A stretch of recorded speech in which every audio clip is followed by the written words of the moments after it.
ప్రారంభించుకుందాం. రెండు చేతులు ఆకాశం వైపెత్తి దేవుని స్తోత్రాలు పంచేద్దాం. హల్లెలూయా, హల్లెలూయా, హల్లెలూయా, హల్లెలూయా. ప్రభువా నీకు స్తోత్రాలు తండ్రి, బలవంతుడా నీకు స్తోత్రాలు, నిత్యులకు తండ్రి, సమాధానకర్తయగు అధిపతి నీకే స్తోత్రాలు తెలియజేస్తున్నాం. ప్రభువా ఈ రోజు ప్రభా మేమందరం కలిసి నిన్ను స్తుతించడానికి, మిమ్మల్ని ఆరాధించడానికి, మిమ్మల్ని పాడి కీర్తించడానికి మీరు ఇచ్చిన భాగ్యాన్ని బట్టి వందనాలు. నీ శిలువ ధ్యానముగా ప్రభా యొక్క వారం ప్రభా పరిశుద్ధ వారముగా ప్రభా మేమందరం ఆచరిస్తూ ప్రభా నీవు ప్రభా పొందిన గాయాలు ప్రభా, నీవు ప్రభా చివరి దినాల్లో ప్రభా ఏ విధంగా ప్రభా తండ్రి ప్రార్థన జీవితం ప్రభా ఏ విధంగా తండ్రితో ప్రభా తండ్రి గోచాడేవో ప్రభా తండ్రి ఆ విధమైన ప్రభా స్తుతి ఆరాధన మేము చేయడానికి ప్రభా మీరు కృప చూపించండి. మా ప్రార్థనలు ప్రభా ఆ ప్రారంభం నుంచి ప్రభా చేస్తున్న ప్రార్థనలకి మీరు ప్రతిఫలము దయచేస్తున్నారని నమ్ముతున్నాం. ప్రభా ఈ యొక్క కూడికలను ప్రభా తండ్రి ఆశీర్వాదకరంగా ఉపవాస పండుగలుగా ప్రభా మేమందరం ఆచరించడానికి మీరు ఇచ్చిన కృపను బట్టి వందనాలు. చక్కని ప్రభా తండ్రి వాయిద్యాలు వాయించిన బిడ్డలను ప్రభా దీవించండి, వారి పరిచయాన్ని ప్రభా అభివృద్ధి పరచండి, 30 60 100 ఫలింపజేసి ప్రభా తండ్రి నిండాలుగా ఆశీర్వాదాలు వారి కుటుంబాల జీవితాలు ప్రభా నడిపించమని అడుగుతున్నాను. ప్రభా నీకే వందనాలు తండ్రి. ఈ యొక్క కూడికిని ఆది నుంచి అంతం వరకు మీరే అధ్యక్షత వహించి నడిపించమని మా ప్రభువును ప్రియరక్షకుడైన యేసుక్రీస్తు పరిశుద్ధ నామములో అడిగి వేడుకొనుచున్నాము తండ్రి, ఆమేన్. ఇది పాటలు కొరికిన సమయం కనుక మన మధ్యలో కోయర్ వారు వచ్చి కొన్ని పాటలు పాడి దేవుని మహింపరచాల్సిందిగా కోరుతున్నాను. అవకాశం మనకి దేవుని సన్నిధానంలో గడుపుటకు, ఆయన ధ్యానించుకున్నటకు, ఆయన స్తుతించుకున్నటకు, ఆయన మహింపరచుకున్నటకు, ఆయన ఇచ్చిన గొప్ప ఘనతను బట్టి ఆయన మనందరం పాపులమైనప్పటికీ ఆయన మన అందరికీ ఒక ఉన్నత స్థానంలో నిలుపుటకు, ఆయన తన ఉన్నత స్థానాన్ని విడిచి ఈ భూలోకానికి వచ్చిన దేవుడు సీయోను స్వరాల బుక్కుల నుంచి 497 పాట, ఉన్నత స్థానంలో మమ్మల్ని నిలుపుటకు నీ స్థానం విడిచి దిగి వచ్చిన యేసు అనే పాట పాడుతూ దేవుని మహిమపరుచుకుందాం.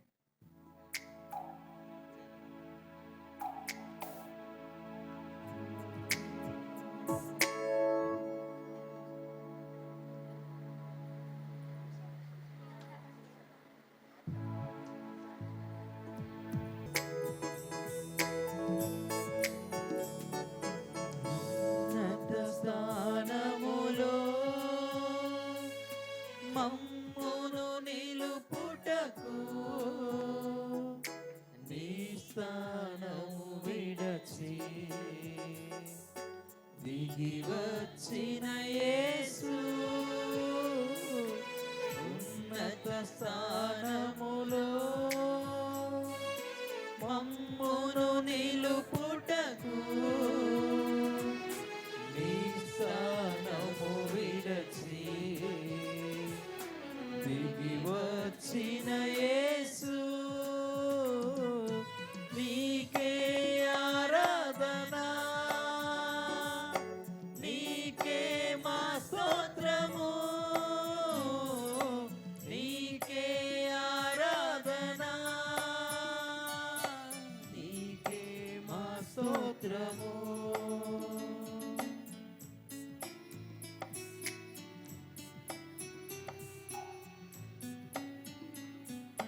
మమ్మున ఉంచుటకై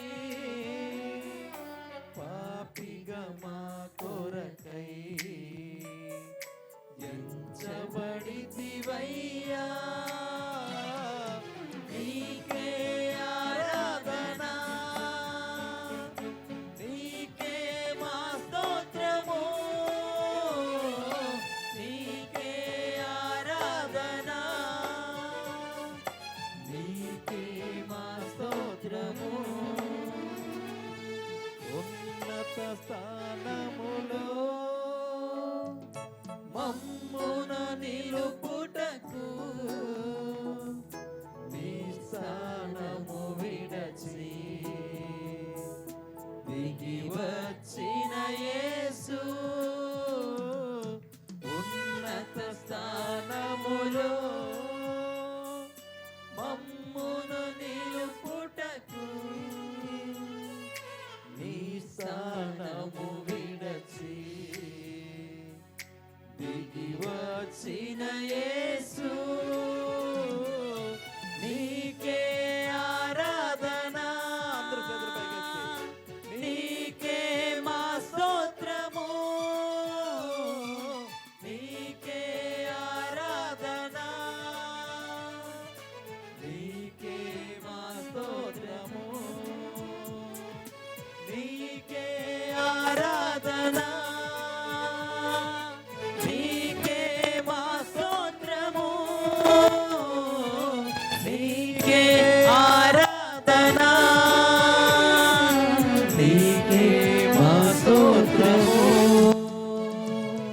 నీకే మా స్తోత్రము. హల్లెలూయా హల్లెలూయా. మనలందరినీ దేవుడు ఎంతగానో ప్రేమించి యోగ్యత లేనప్పటికీ ఆయన ఒక పాత్రగా మమ్మల్ని ఎంచుకొని ఆయన మనల్ని ఈరోజు సజీవులుగా ఉండి ఆయన స్తుతిపరుస్తున్నట్టే కేవలం ఆయన కృప. ఎందుకో ఈ ప్రేమ నన్నెంతగా ప్రేమించను, ఎందుకో ఈ జాలి నాపై కురిపించను పాటతో దేవుని మహిమపరుచుకుందాం.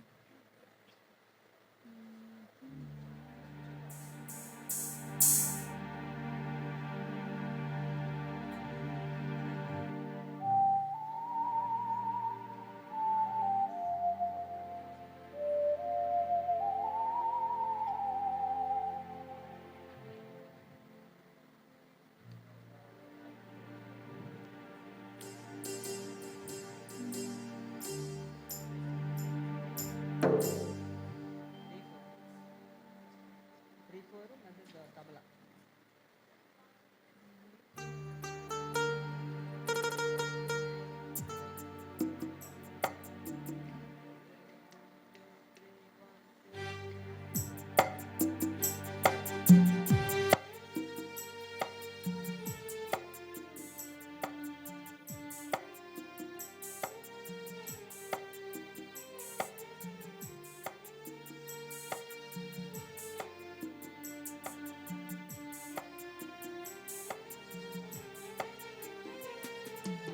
ఎందుకో ఈ ప్రేమ నన్నింతగా ప్రేమించెను, ఎందుకో ఈ జాలి నాపై కురిపించెను, ఎందుకో ఈ ప్రేమ నన్నింతగా ప్రేమించెను, ఎందుకో ఈ జాలి నాపై కురిపించెను. ఏ యోగ్యత లేని ఓటి కుండను నీ పాత్రగా చేసి ఎన్నుకుంటివి, ఏ యోగ్యత లేని ఓటి కుండను నీ పాత్రగా చేసి ఎన్నుకుంటివి, ఎనలేని కృపనిచ్చితివి, ఎందుకో ఈ ప్రేమ నన్నెంతగా ప్రేమించెను, ఎందుకో ఈ జాలి నాపై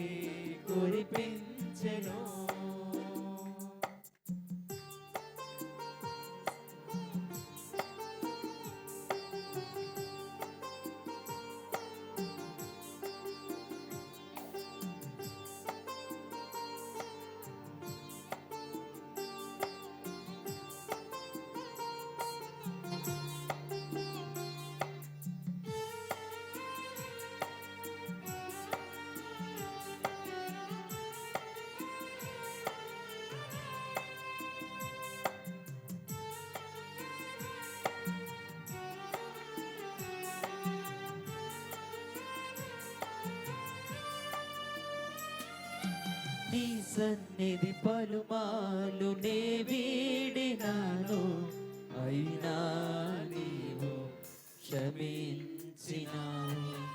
ఊహించని మేలులతో దీవించినావే, నా సంకటములను కడతీర్చినావే.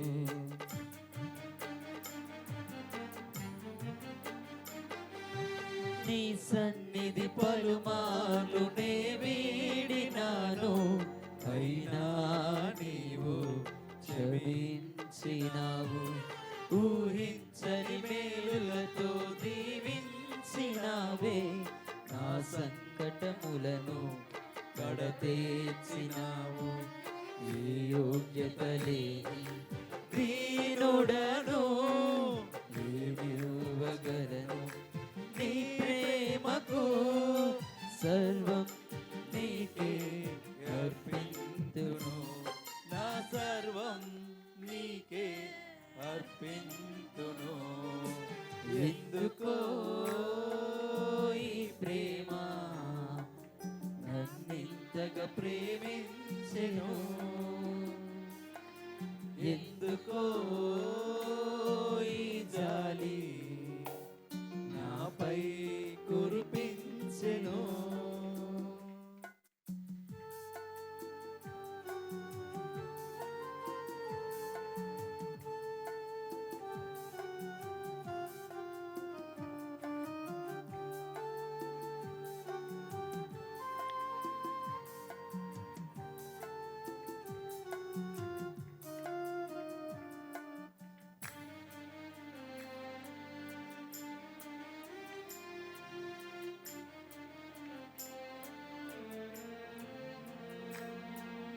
నా కొరకు బలి పశువై మరణించినావు, నా పాప శిక్షను తొలగించినావు.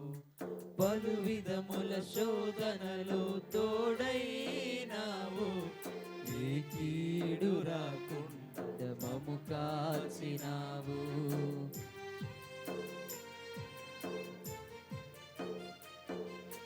నా కొరకు బలు పశువై మరణించినావు, నా పాప శిక్షను తొలగించినావు. పలు విధముల శోధనలు తోడైనావు, ఏ కీడు రాకుండా మము కాచినావు. రుచి చూపినావు నీ ప్రేమను, నీ ప్రేమలో నేనే జీవింతును. నీవే నాకు ఆధారము, నీవే నాకు ఆధారము. ఎందుకో ఈ ప్రేమ నన్నింతగా ప్రేమించెను, ఎందుకో ఈ జాలి నాపై కురిపించెను. ఎందుకో ఈ ప్రేమ నన్నింతగా ప్రేమించెను, ఎందుకో ఈ జాలి నాపై కురిపించెను. ఏ యోగ్యత లేని ఓటి కుండను నీ పాత్రగా చేసి ఎన్నుకొంటివి. ఏ యోగ్యత లేని ఓటి కుండను నీ పాత్రగా చేసి ఎన్నుకొంటివి.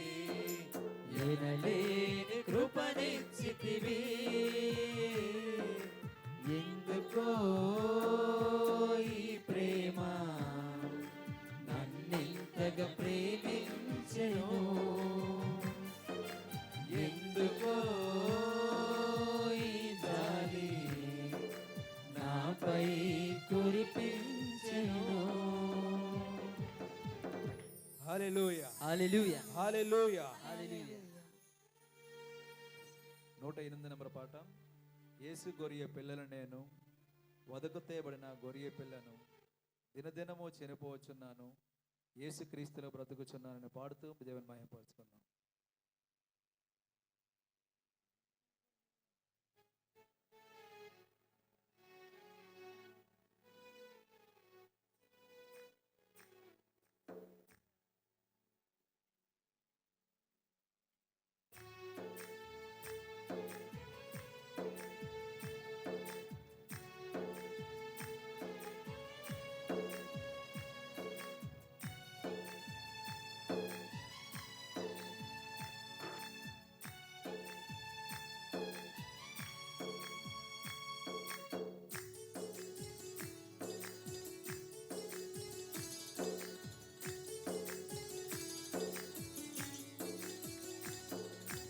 యేసు గొరియ పిల్లను నేను,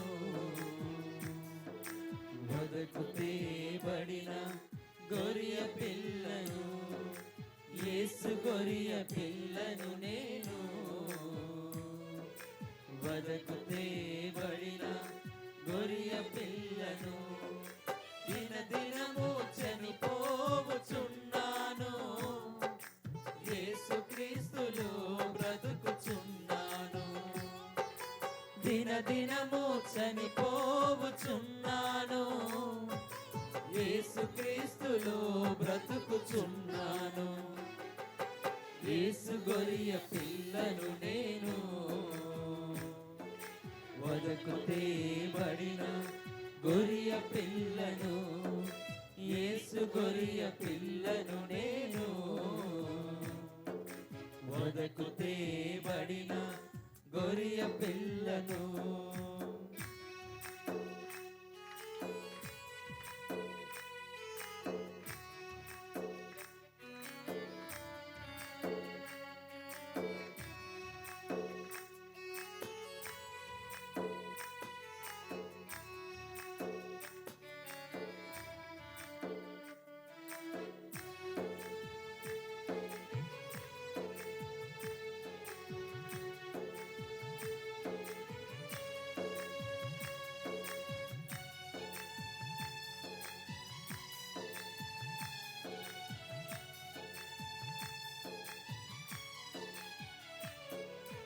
నా తలపై ముళ్ళు గుచ్చబడినవి, నా తలంపులు ఏడుస్తున్నవి.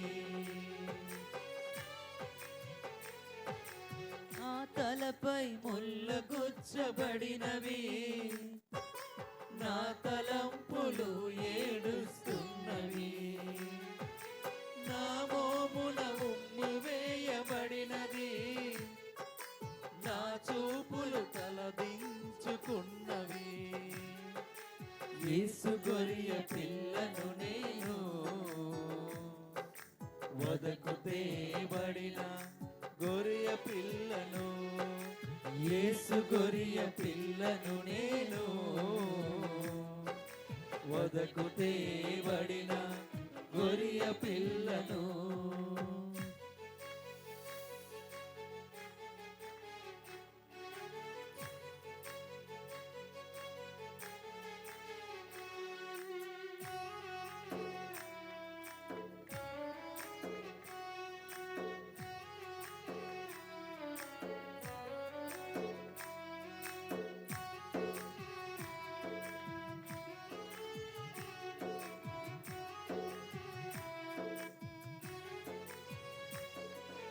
నా చేతుల సంకెళ్ళు పడినవి, నా వ్రాతలు చెరిగిపోతున్నవి.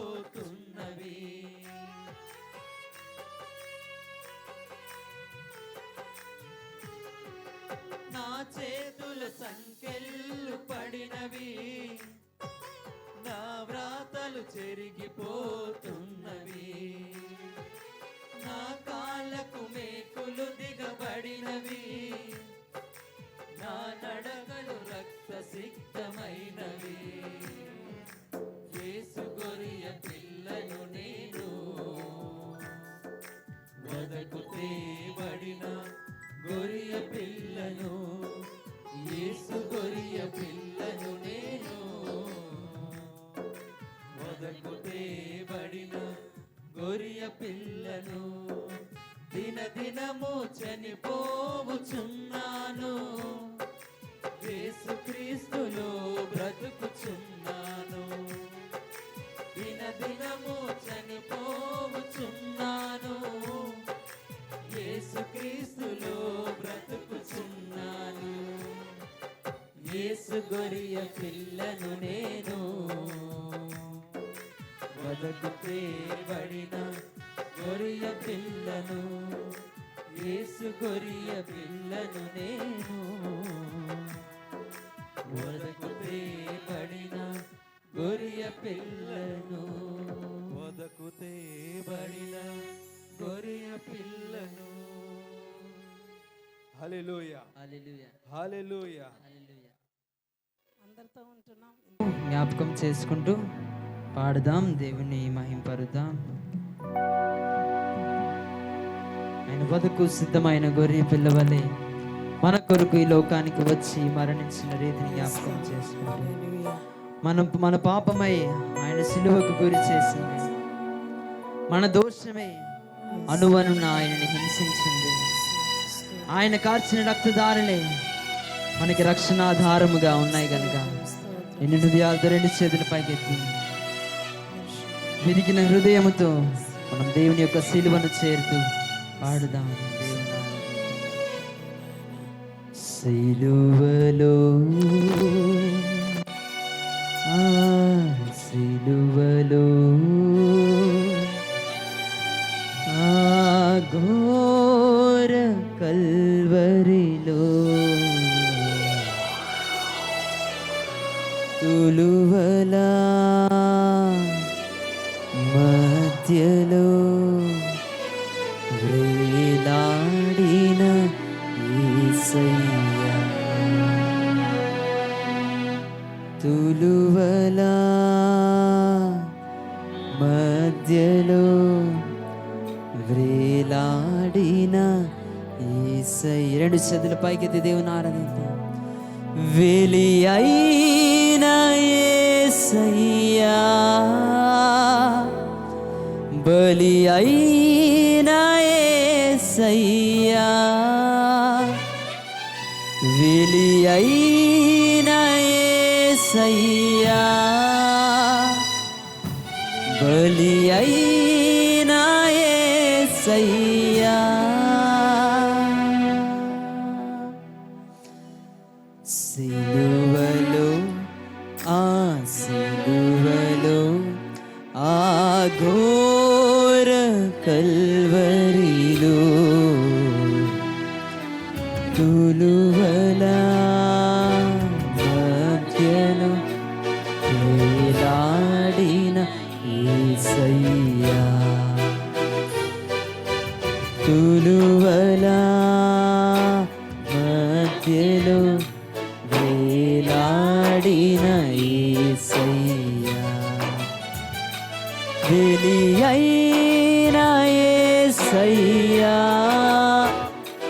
బలి అయిన యేసయ్యా, వెలి అయిన యేసయ్యా, బలి అయిన యేసయ్యా, నిలువెల్లనలిగితివా, నీవెంతో అలసితివా, నిలువెల్లనలిగితివా, నీవెంతో అలసితివా, సిలువలో, ఆ సిలువలో, ఆ ఘోర కల్వరిలో, తులువలా మధ్యలో వేలాడిన యేసయ్యా, తులువలా మధ్యలో వేలాడిన యేసయ్యా. ఏ నేరము చేయని మన ప్రభువు ఘోర పాపులమైన మన కొరకు మోయలేని భారమైన సిలువను మోసిన దేవుడు, కొరడాలతో ఒళ్ళు అంతా చీర్చబడి, శరీరం అంతా చీరబడి, సుందరమైన ముఖము మీద ఉమ్ములు వేసి, ఆయన యొక్క తనువు అంతటి మీద ఆయన హృదయమంతా రక్తపు ధారలతో తడిపిన రీతిని జ్ఞాపకం చేసుకుంటూ పాడుదాం. మన ప్రభువు బలి అయిన దేవుడు, నీ కొరకు నా కొరకు బలి అయిన దేవుని ఆరాధిద్దాము. నేరము చేయని నీవు ఈ ఘోర పాపి కొరకు భారమైన సిలువ మోయలేక మోసావు. నేరము చేయని నీవు ఈ ఘోర పాపి కొరకు భారమైన సిలువ మోయలేక మోసావు. కొరడాలు చల్లని చీల్చెను నీ సుందర దేహమునే. కొరడాలు చల్లని చీల్చెను నీ సుందర దేహమునే. తడిపెను నీ తనువుని రుధిరంపు ధారలే. తడిపెను నీ తనువుని రుధిరంపు ధారలే. బలి అయిన యేసయ్యా, బలి అయిన యేసయ్యా, బలి అయిన యేసయ్యా, బలి అయిన యేసయ్యా.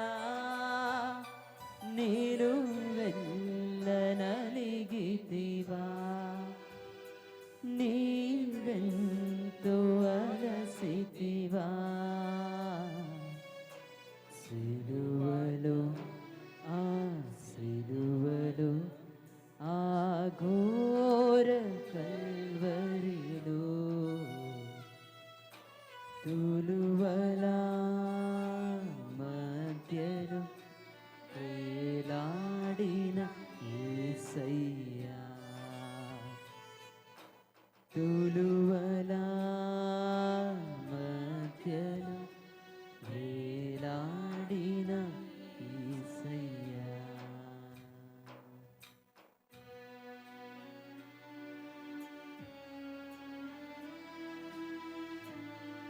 బతుకు సిద్ధమైన గొర్రె పిల్లవలే ఓమున ఉమ్మివే, నిందలో అవమానాల్లో మౌనిగా ఉండి దూషణ అపహింసలలో హింసించినప్పటికీ ఆయన త్యాగము మనం ఊహించలేము, ఆయన ప్రేమను మనము వర్ణించలేము. సిలువలో ఆయన కాచిన రక్తం ద్వారా ఎన్ని హృదయాలతో మనసారా దేవుని ఆరాధిద్దాం, దేవుని స్తుతిద్దాం, దేవుని మహింపరుద్దాం. సిలువను జ్ఞాపకం చేసుకుంటూ పాడి దేవుని స్తుతిద్దాం. వదకు సిద్ధమైన గొరియ పిల్ల మోలే భూమున ఉమ్మివేయ మౌనివైనావే.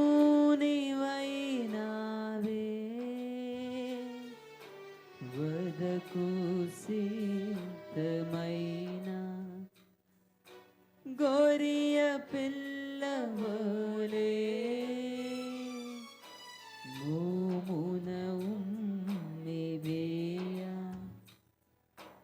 మౌనివైనావే. దూషించి అపహసించి హింసించిరా నిన్ను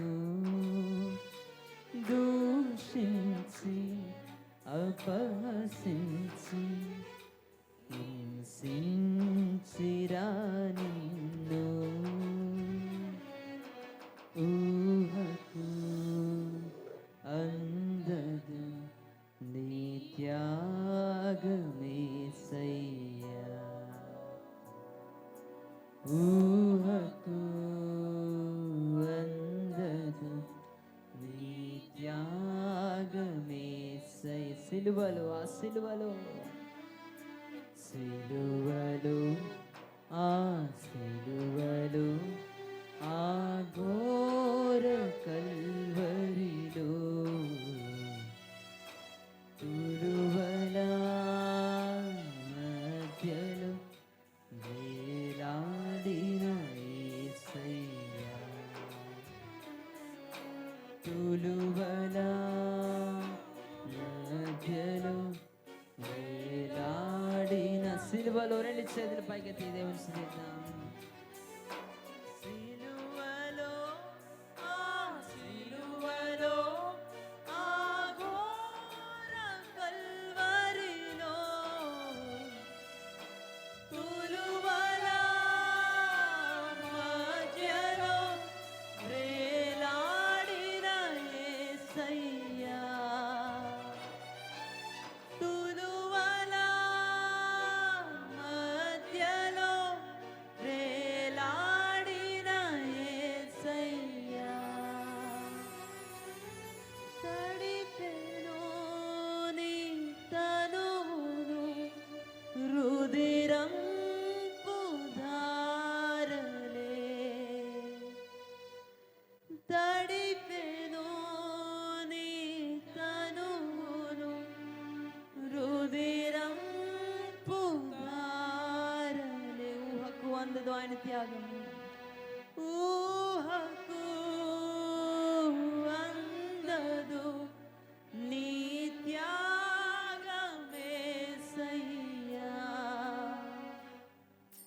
ఊహకు అందదు నీ త్యాగమేసయ్యా,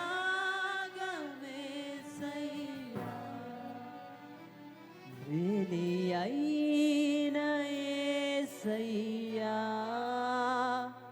బలి అయిన యేసయ్యా, బలి అయిన యేసయ్యా, బలి అయిన యేసయ్యా, నిలువెల్ల నలిగితివా, నీవెంతో అలసితివా, నిలువెల్ల నలిగితివా, నీవెంతో అలసితివా, సిలువలో, ఆ సిలువలో, ఆ ఘోర కల్వరిలో, తులువల మధ్యలో వేలాడిన యేసయ్యా, తులువల మధ్యలో వేలాడిన యేసయ్యా. బిగ్గరగా చప్పట్లు కొడుతూ దేవుని మహిమపరచండి. నిజముగా మన కొరకు ఆయన ఒక గొర్రె పిల్ల వదకు సిద్ధమైనట్టు సిద్ధమై ఈ వారం రోజులు, ఈ 40 రోజులు ప్రార్థనలో గడిపి దేవుడు తన పరిచర్యని ప్రారంభించిన ప్రభు, నీ శరీరాన్ని నిలగొట్టుటకు ఏమి జరుగుతుందో ముందే ఆయనకు తెలుసు. అయినప్పటికీ కొరడాలతో కొడతారని తెలుసు, గొర్రె పిల్ల వలె వధిస్తారని తెలుసు, రక్తపు ధారలు శరీరమంతా కారుతాయని తెలుసు. అయినప్పటికీ ఏ నేరము చేయని పరమ తండ్రి కృపాశ్రమను ఉంటున్న కుమారుడైన యేసు ప్రభు మన కొరకు, నీ కొరకు, నా కొరకు ఈ లోకానికి వచ్చే కొండపైన నిలువకొయ్య అడ్డకొయ్య తులువల మధ్యన వేలాడుతున్న మన ప్రభు నీ కొరకు, నా కొరకు ఘోరమైన సిలువను, భారమైన సిలువను, ఘోర పాపులమైన మన కొరకు సహించి, వహించి, దూషించబడి, అవమానింపబడి, హింసింపబడి మన కొరకు త్యాగము చేసిన దేవుని యొక్క త్యాగము ఊహకందని త్యాగము. ఆయన ప్రేమ ఎనలేని ప్రేమ. మన పాపం వల్లనే ఆయన సిలువ గురయ్యాడు. నీ పాపము నా పాపం వలన ఆయన ఇంకా ఆ సిలువలో వేలాడుతున్నాడు. ప్రియమైన సహోదరి సహోదరుడా, నేడే రక్షణ దినం, నేడే అనుకూలమైన సమయం. ఈ రోజైనా నీ పాపానికి వీడుకోలు చెప్పు. నీ యొక్క అంధకార చీకటి శక్తులను, నీ జీవితంలో పాపపు స్వభావమును ఈరోజే విడిచిపెట్టి దేవుని యొక్క అపారమైన సిలువను మోసిన రీతిని జ్ఞాపకం చేసుకుంటూ, రక్తధారలను జ్ఞాపకం చేసుకుంటూ, నీ కొరకు కార్చిన రక్తము అదే నీకు రక్షణ ఆధారముగా ఉంది కనుక సిలువను విరిగిన హృదయముతో ఆయన చేరాడు. కష్టమును, భారమును, శరీరము కొట్టుబడి సుందరమైన మొహము, సుందరమైన దేహమును రక్తపు ధారలతో శరీరమంతా చీల్చబడి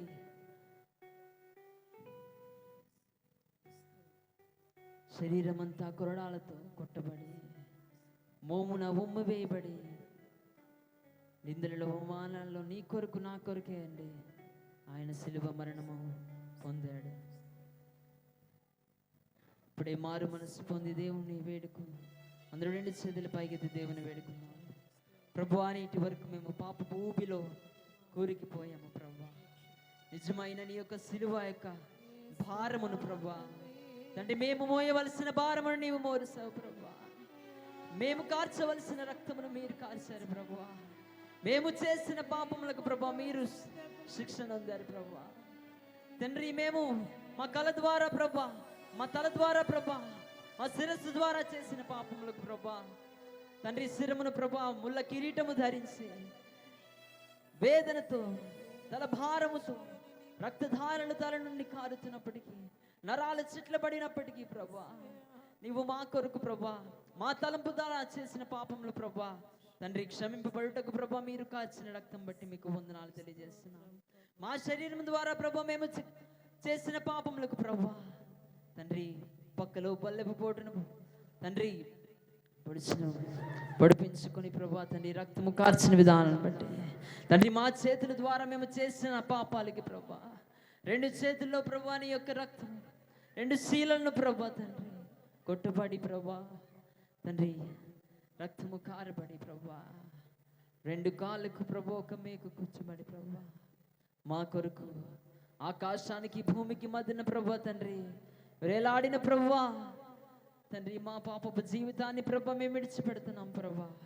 ఈరోజే మారు మనసు పొంది ప్రభువా తండ్రి రక్షణ పొందడానికి తండ్రి మీకు పైకి భక్తి వాళ్ళ వారి నుండి ప్రభువా తండ్రి తండ్రి తండ్రి అన్యుల నుండి ప్రభువా తండ్రి విడిపింపబడి ప్రభువా నీ సన్నిధికి చేరిన మేము ప్రభువా తండ్రి నీలో ఎదుగుతుండగా ప్రభువా తండ్రి ప్రతి విధమైన పాపపు స్వభావం నుండి, ప్రతి విధమైన అసూయ నుండి, ప్రతి విధమైన చెడు మాటల నుండి ప్రభువా, ప్రతి విధమైన అపవిత్రమైన పెదవుల నుండి ప్రభువా, అపవిత్రమైన నాలుక నుండి ప్రభువా మమ్మల్ని విడిపించండి ప్రభువా తండ్రి, మమ్మల్ని క్షమించండి ప్రభువా తండ్రి. నీలో ప్రభువా మేము ఎదగడానికి కృప చూపించండి. నీ సిలువను మోయడానికి ప్రభువా మా యొక్క ఇమానుయేలు సంఘానికి భారము దయచేయమని అడుగుతున్నాం తండ్రి. నీ సిలువలోనే ప్రభువా తండ్రి విలువ ఉంది ప్రభువా. నీ రక్తం ద్వారానే ప్రభువా పాప క్షమాపణ ప్రభువా. నీ రక్తం ద్వారానే ప్రభువా మాకు స్వస్థత ప్రభువా. నీ రక్తం ద్వారానే ప్రభువా మాకు విమోచన క్రయధనముగా ప్రభువా తండ్రి నీవు ఈ లోకానికి వచ్చిన విధానం బట్టి నీకు సర్వగణత మహిమ ప్రభావం నీకే ఆరోపిస్తూ యేసు పరిశుద్ధ నామములో ఈ ఆరాధన నీకే సమర్పిస్తున్నాము తండ్రి. ఆమేన్. దయచేసి అందరం కూర్చుందాం. ఇది వాక్యం కొరకైన సమయం కనుక ఈరోజు వాక్యం అందించటకు మీ అందరికీ చాలామందికి తెలిసే ఉంటుంది డాక్టర్ గారు మరియు మా కుటుంబానికి కూడా దైవజనులు జయరాజ్ పాస్టర్ గారికి అవనియండి, మా కుటుంబానికి అవనియండి, ప్రతి విషయంలో వైద్య సహకారం అవనియండి, ప్రతి విషయంలో ఒక తాతయ్య గారు అని పిలుస్తాను నేను. మా మమ్మీ కూడా నాన్నగారు వలె మాట్లాడుతుంటారు ప్రతిసారి. మా కుటుంబం అంటే ఎంతో ప్రేమ కలిగిన కుటుంబం. సో వారు మన మధ్యలో ఉండుట చాలా సంతోషం. ఈరోజు డాక్టర్ ఎంఎన్ ప్రసాద్ గారు మనందరికీ వాక్యం అందించడానికి మన మధ్యకి విచ్చేసిన విధానం బట్టి చప్పులు కొడుతూ ప్రేమపూర్వకమైన ఆహ్వానం పలుకుదాం. దేవుడు మనకి వినగలిగిన చెవులు, గ్రహించగలిగిన హృదయం అనుగ్రహించలాగున ప్రార్థనాపూర్వకంగా సిద్ధపడి ఉందాం. ఈ సమయాన్ని డాక్టర్ గారికి అప్పగిస్తున్నాం. పరిశుద్ధుడము పవిత్రుడమైనటువంటి నామం కలిగినటువంటి దేవుడా, పరలోకవాసి మీ పరమ పావనుడా, నీకు స్తుతులు స్తోత్రాలు చెల్లించుకుంటున్నాం. ఈ రాత్రి కాలం అది ఎన్నికలేని నన్ను కృపలో పెట్టి నా ప్రభ మీరు మీ గురించి నా ప్రభ చెప్పమని ఆదేశించారు. నా ప్రభ నా తండ్రి, ఆ విధంగా మేము ఇక్కడ నిలబడి స్తుతించడానికి మీరు ఇచ్చిన కృపను బట్టి మీకు స్తుతులు స్తోత్రాలు చెల్లించుకుంటున్నాం. మీ దయలో మేము ముందుకు సాగిపోయినామండి. మీ వాక్ శుద్ధిని మాకు అనుగ్రహించండి, మీ మాటలు మాకు అనుగ్రహించండి. పవిత్రమైన పదవుల కల వారిని ముట్టినట్టు నీ కారుతో నా ప్రభనంత అగ్ని నిపుణులతో మా పెదాలను ముట్టండి, మా హృదయాలను ప్రక్షాళన చేయండి. మీ మాటలను నా ప్రభా సహజంగా నీవు చదివించుకుంటూ చెప్పే గొప్ప భాగ్యాన్ని మాకు అనుగ్రహించమని విశ్రామను వేడుకుంటున్నాము తండ్రి. ఆమేన్. ముందు దేవునికి స్తోత్రములు కలుగును గాక. తర్వాత సంఘ పెద్దలు పాస్టర్ జయరాజ్ గారు, మిస్సెస్ బ్యూలా, బెన్నీ ఇమ్మానుయల్, వీళ్ళందరికీ కూడా కృతజ్ఞతాస్తుతులు చెల్లిస్తున్నాను. యాక్చువల్గా నేను ఒక గవర్నమెంట్ ఉద్యోగస్తునండి. నేను బోధకుడిని కాదు కాబట్టి నా దగ్గర నుంచి ఎక్కువ మీరు ఆశించొద్దు. కాకపోతే నాకు తోచినంత మటుగా మన మాటల్లో వాక్యంలాగా నేను బోధకుడిని కాదు కాబట్టి నా మాటల్లో మామూలుగా మన భాషలో నేను మీకు వాక్యం చెప్తాను. తర్వాత ఇందాక పాస్టర్ ఇమ్మానుయల్ గారు చెప్పినట్టుగా బ్యూలా పెళ్ళి ఇంచుమించుగా నా చేతుల మీద జరిగినట్టే. వాళ్ళిద్దరూ ఒకళ్ళొకళ్ళు చూసుకున్నారు.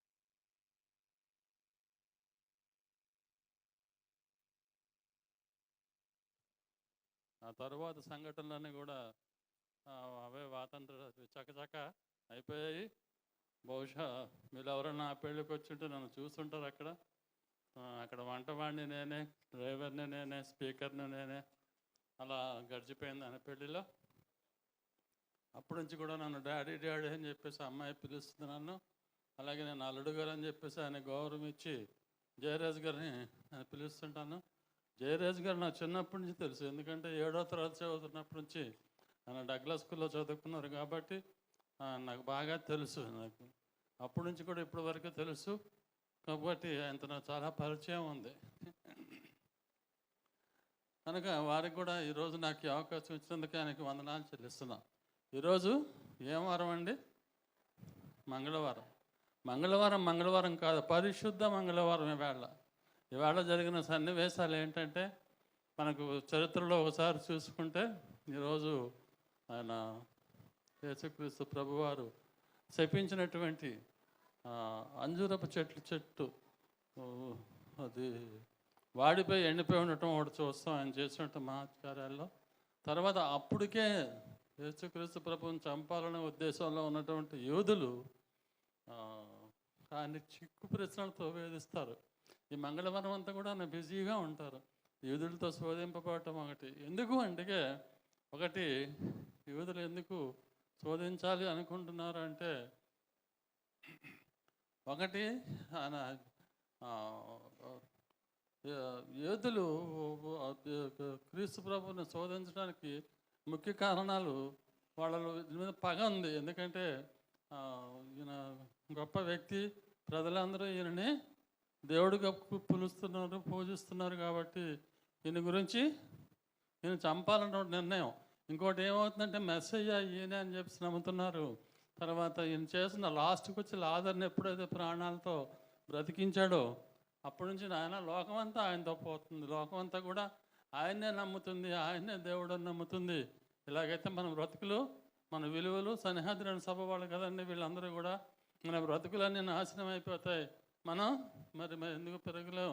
ఈ లోపల రోమన్ సామ్రాజ్యం వాళ్ళు మనల్ని జయించే వచ్చినటువంటి అనుమానంతో వాళ్ళు ఈయన ఎలాగైనా చంపేయాలి, లేకుంటే ఈయనే దేవుడిగా స్థిరపడిపోతాడో అన్నటువంటి ఒక ఉద్దేశంతో వాళ్ళని వాళ్ళని అక్కడి నుంచి తప్పించుకోవడం కోసం అంటే వాళ్ళని చంపేసి ఆ దీంట్లోంచి ఆయన యొక్క పలుకుబడిని నొక్కివేయడం కోసం వాళ్ళు ఆయన్ని చంపాలని నిర్దేశించినటువంటి రోజు ఈరోజే అని అడుగుతారు, ఏంటి రాజుకు రోకలు ఇవ్వచ్చా ఇవ్వకూడదని అడుగుతారు.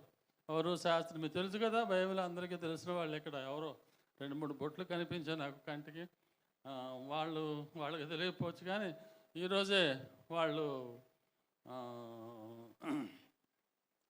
యూదుల రాజు, రోమ సామ్రాజ్య చక్రవర్తికి నువ్వు పన్ను కడతావా, లేకుంటే నువ్వు రాజు కదా నువ్వే తీసుకుంటావు అన్నటువంటి క్వశ్చన్ అడిగినప్పుడు వాళ్ళు అంటారు, లేదు ఒకసారి ఆ రోక తీసుకున్నాండి అంటే దాని మీద కైసరు తాలూకా బొమ్మ ఉంటుంది. కైసరు తాలూకా బొమ్మ ఉంటే కైసరికి ఇవ్వండి, రాజువి దేవునికి ఇవ్వండి అని చెప్పేసి ఆ మాటని అక్కడి నుంచి తప్పించుకొని వెళ్ళిపోతాడు. ఇలాగ మొత్తం 4 ప్రశ్నలు వాళ్ళు వేస్తారు. 4 ప్రశ్నలకు కూడా సమాధానాలు చెబుతారు యేసుక్రీస్తు ప్రభువారు. ఇట్లు ఆ ఆపద నుంచి ఆయన బయటకు వెళ్తారు. ఎందుకంటే అంతరంగాన్ని ఎరిగినటువంటి దేవుడు యేసుక్రీస్తు ప్రభువారు. మనుషులకి అంతరంగాలు వాళ్ళు ఏ ఉద్దేశంతో వచ్చారు అది ఆయనకి తెలుసు. కాబట్టి వాళ్ళ ఉద్దేశాలను కలిగి ఈ 4 ప్రశ్నలు కూడా ఇంకోటి ఏంటంటే, నువ్వు ఏ అధికారంతో ఈ పనులు చేస్తున్నావు నోట అడుగుతారు. తర్వాత ఇంకొకటి ఇలాగ 3 ప్రశ్నలు, ఈరోజు నువ్వు ఏ అధికారంతో ఈ పనులన్నీ చేస్తున్నావు అని చెప్పేసి అడుగుతారు. ఇంకొక 2 ప్రశ్నలు కూడా వేస్తారు. ఇలాగ వీటితో వారిని శోధించడం జరిగిపోయింది. ఇలాగ ఈరోజు ఈ ట్యూస్డే తాలూకా విలువ లేక గౌరవం ఏమిటి, లేకపోతే దీని ఒక గుర్తింపు ఏమిటంటే, ఇలాగా ఈ విధంగా యేసుక్రీస్తు ప్రభు వారు శోధింపబడినటువంటి దినం ఇది. యేసుక్రీస్తు ప్రభు వారు కనపరచబడిన దినం కాదు, శోధింపబడిన దినం ఈ మంగళవారం అనేది. అసలు ఈ 40 డేసే యేసుక్రీస్తు యొక్క శ్రమల కాలం అని చెప్పేసి కదండి మనం పిలుస్తాం కనుక శ్రమకాలం. ఈ విధంగా యేసుక్రీస్తు ప్రభు వారి గురించి మనం ఈరోజు వింటున్నాం. అదంతా ముదావాహం. ఈరోజు పరిశుద్ధ హోలీ వీక్ అంటారు, పరిశుద్ధ వారం. పరిశుద్ధ వారం అని ఎందుకన్నారంటే, పరిశుద్ధమైనటువంటి ప్రభువు, పరిశుద్ధమైనటువంటి దేవుడు, పరిశుద్ధమైనటువంటి కార్యం చేయటానికి నియమింపబడినటువంటి ఆఖరి దినాలు ఇవి. కాబట్టి దీన్ని పరిశుద్ధ వారం అని చెప్పేసి చెప్పారు. సరే, ఇందాక నేను ప్రార్థనలోను తర్వాత మాటల్లో కూడా ఇప్పుడు కూడా మాట్లాడితే ఒక మాట మాట్లాడుతున్నాను. అదేంటంటే పరిశుద్ధుడు అని. ఆయన పరిశుద్ధుడు ఎందుకు అయ్యాడు? నేను పరిశుద్ధుని కదా, ఇక్కడున్న మీరందరూ పరిశుద్ధులు కదా? ఎందుకు కాదు, మనందరం పరిశుద్ధులు అనుకుంటే. కానీ క్రీస్తుని బట్టే మనం పరిశుద్ధులం అయ్యాం. కానీ పరిశుద్ధం మాత్రం మనం కాదు, యేసుక్రీస్తు ప్రభువే నిజమైన పరిశుద్ధుడు. ఆ పరిశుద్ధుడు అని నేను పరిశుద్ధుడు అని నేను ఎందుకంటానంటే, యేసుక్రీస్తు ప్రభు జీవితం చూడండి. ఆయన జీవితంలో స్త్రీ పాత్ర లేదు, ఆయనకి భార్య లేరు. ఒక స్త్రీ పాత్ర ఆ జీవితంలో ఎక్కడ కూడాను స్త్రీ యొక్క ప్రవేశం లేదు ఆయన జీవితంలో. అంతే కదా, ఆయనకి పదవీ వ్యామోహం లేదు. నేను మినిస్టర్ని అయిపోలో, గవర్నర్ని అయిపోలో, రాజుని అయిపోలో అన్నటువంటి కోరిక లేదు. 2 కీర్తి కాముకత్వం. ఆయన చేసిన మహాకృత్యాలు చూస్తే ఆశ్చర్యపోతాం. ఎంతైనా కీర్తిని ఆయన గడించుకోవచ్చు, కానీ కీర్తి కాముకత్వం అన్నటువంటిది ఆయన హృదయంలో ఎక్కడా లేదు. అలాగే ఆయనలో ఎటువంటి లోపం లేదు. దాంట్లో వ్యామోహం లేదు, కోపం లేదు, క్రోధం లేదు, మదం లేదు, మాత్సర్యం లేదు. ఇవన్నీ కూడా ఆయన హృదయాల్లో లేవు. ఆ హృదయాల్లో ఇవి లేకుండా కాకుండా ఆయనలో ఏముందంటే ప్రేమ, కృప, త్యాగం, అవన్నీ ఆయన హృదయాల్లో ఉన్నాయి. ప్రేమ, అమితమైన ప్రేమ. మేము చిన్నప్పుడు 8వ తరగతిలో మాకు సోషల్ స్టడీస్లో ఒక పాఠం ఉండేది. ఇది నేను చెప్పేది ఎప్పుడు 1962 మాట, 1962 ఆ టైంలో మాట. అప్పుడు మా పాఠ్య పుస్తకాల్లో ఒక మాట ఉండేది. అదేమిటంటే, యేసుక్రీస్తు ప్రభు మూర్తి వివించిన ప్రేమమూర్తి, ప్రేమకు నిలయం యేసుక్రీస్తు ప్రభువారు అని చెప్పేసి ఆ రోజు ఆ పాఠ్య పుస్తకాల్లో చదువు. అంటే ప్రతి ఒక్కరికి, లోకానికి ఆయన ఒక ప్రేమమూర్తి అనేటువంటి ప్రకటన ఆయన ప్రకటించారు. అట్టి గొప్ప వ్యక్తి యేసుక్రీస్తు ప్రభు. ఒకవేళ ఇప్పుడు నేను మీకు చెప్పినటువంటి ఆ పరిశుద్ధత గురించి బైబిల్లో ఒకే ఒక మాట ఉంది. ఒక చోట కొలస్సీయులు 2:9 చదివినట్లయితే, బైబిల్ చదివే వాళ్ళు ఎవరు ఉన్నారండి? కొలస్సీయులు రాసిన పత్రిక 2:9 చదివినట్లయితే,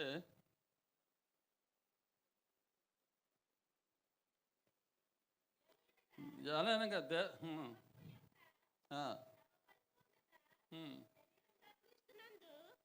నివసించుచున్నది.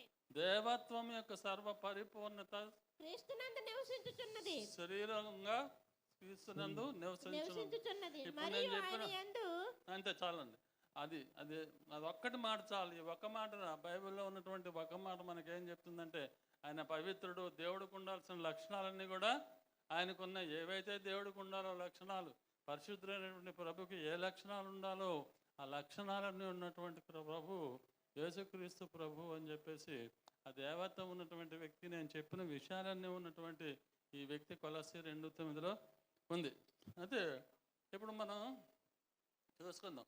ఈ యేసుక్రీస్తు ప్రభు వారు వాక్యం చెప్తూ ఉండేవారు. వారికి ఏం అలవాటు ఉండేదంటే, ప్రతిరోజు ఒలీవల కొండకు వెళ్ళి యెరూషలేములో ఉన్నప్పుడు యేసుక్రీస్తు ప్రభు వారు తిరిగిన ప్రదేశాలు యూదయ, సమరయ, తర్వాత గలిలయ ప్రదేశాల్లో తిరిగారు ఆయన. యూదయ, సమరయ, గలిలయ ప్రదేశాలు. ఆయన యూదయలో ఉన్నప్పుడు, యూదయలో ఉన్నటువంటి ముఖ్య పట్టణం యెరూషలేములో ఉంటున్నప్పుడు ప్రతిరోజు ఆయన ఎక్కడికి వెళ్ళేవారండి? ఒలీవల కొండకు వెళ్ళి ఆ రోజు ఆయన ప్రార్థన చేసి ఉదయాన్నే తిరిగి లేచి వచ్చి దేవాలయంలో బోధిస్తూ ఉండేవాళ్ళు. ఆ కొండకిని ఈ యెరూషలేం దేవాలయానికి కూడా, యెరూషలేం దేవాలయానికి 2 కిలోమీటర్ల ముందుగా తూర్పు దిక్కున ఈ కొండ ఉంది. మరి యేసుక్రీస్తు ప్రభు వారు ఎప్పుడు లేచేవారో, ఆయన మానవుడే, ఆయన కూడా కాలకృత్యాలు తీర్చుకోవాలి కదా. ఇవన్నీ చేసేసి ఎంత మహిమాన్వితుడైన మానవ రూపం ధరించాడు కాబట్టి మానవుడిగానే ఆయన జీవించాడు.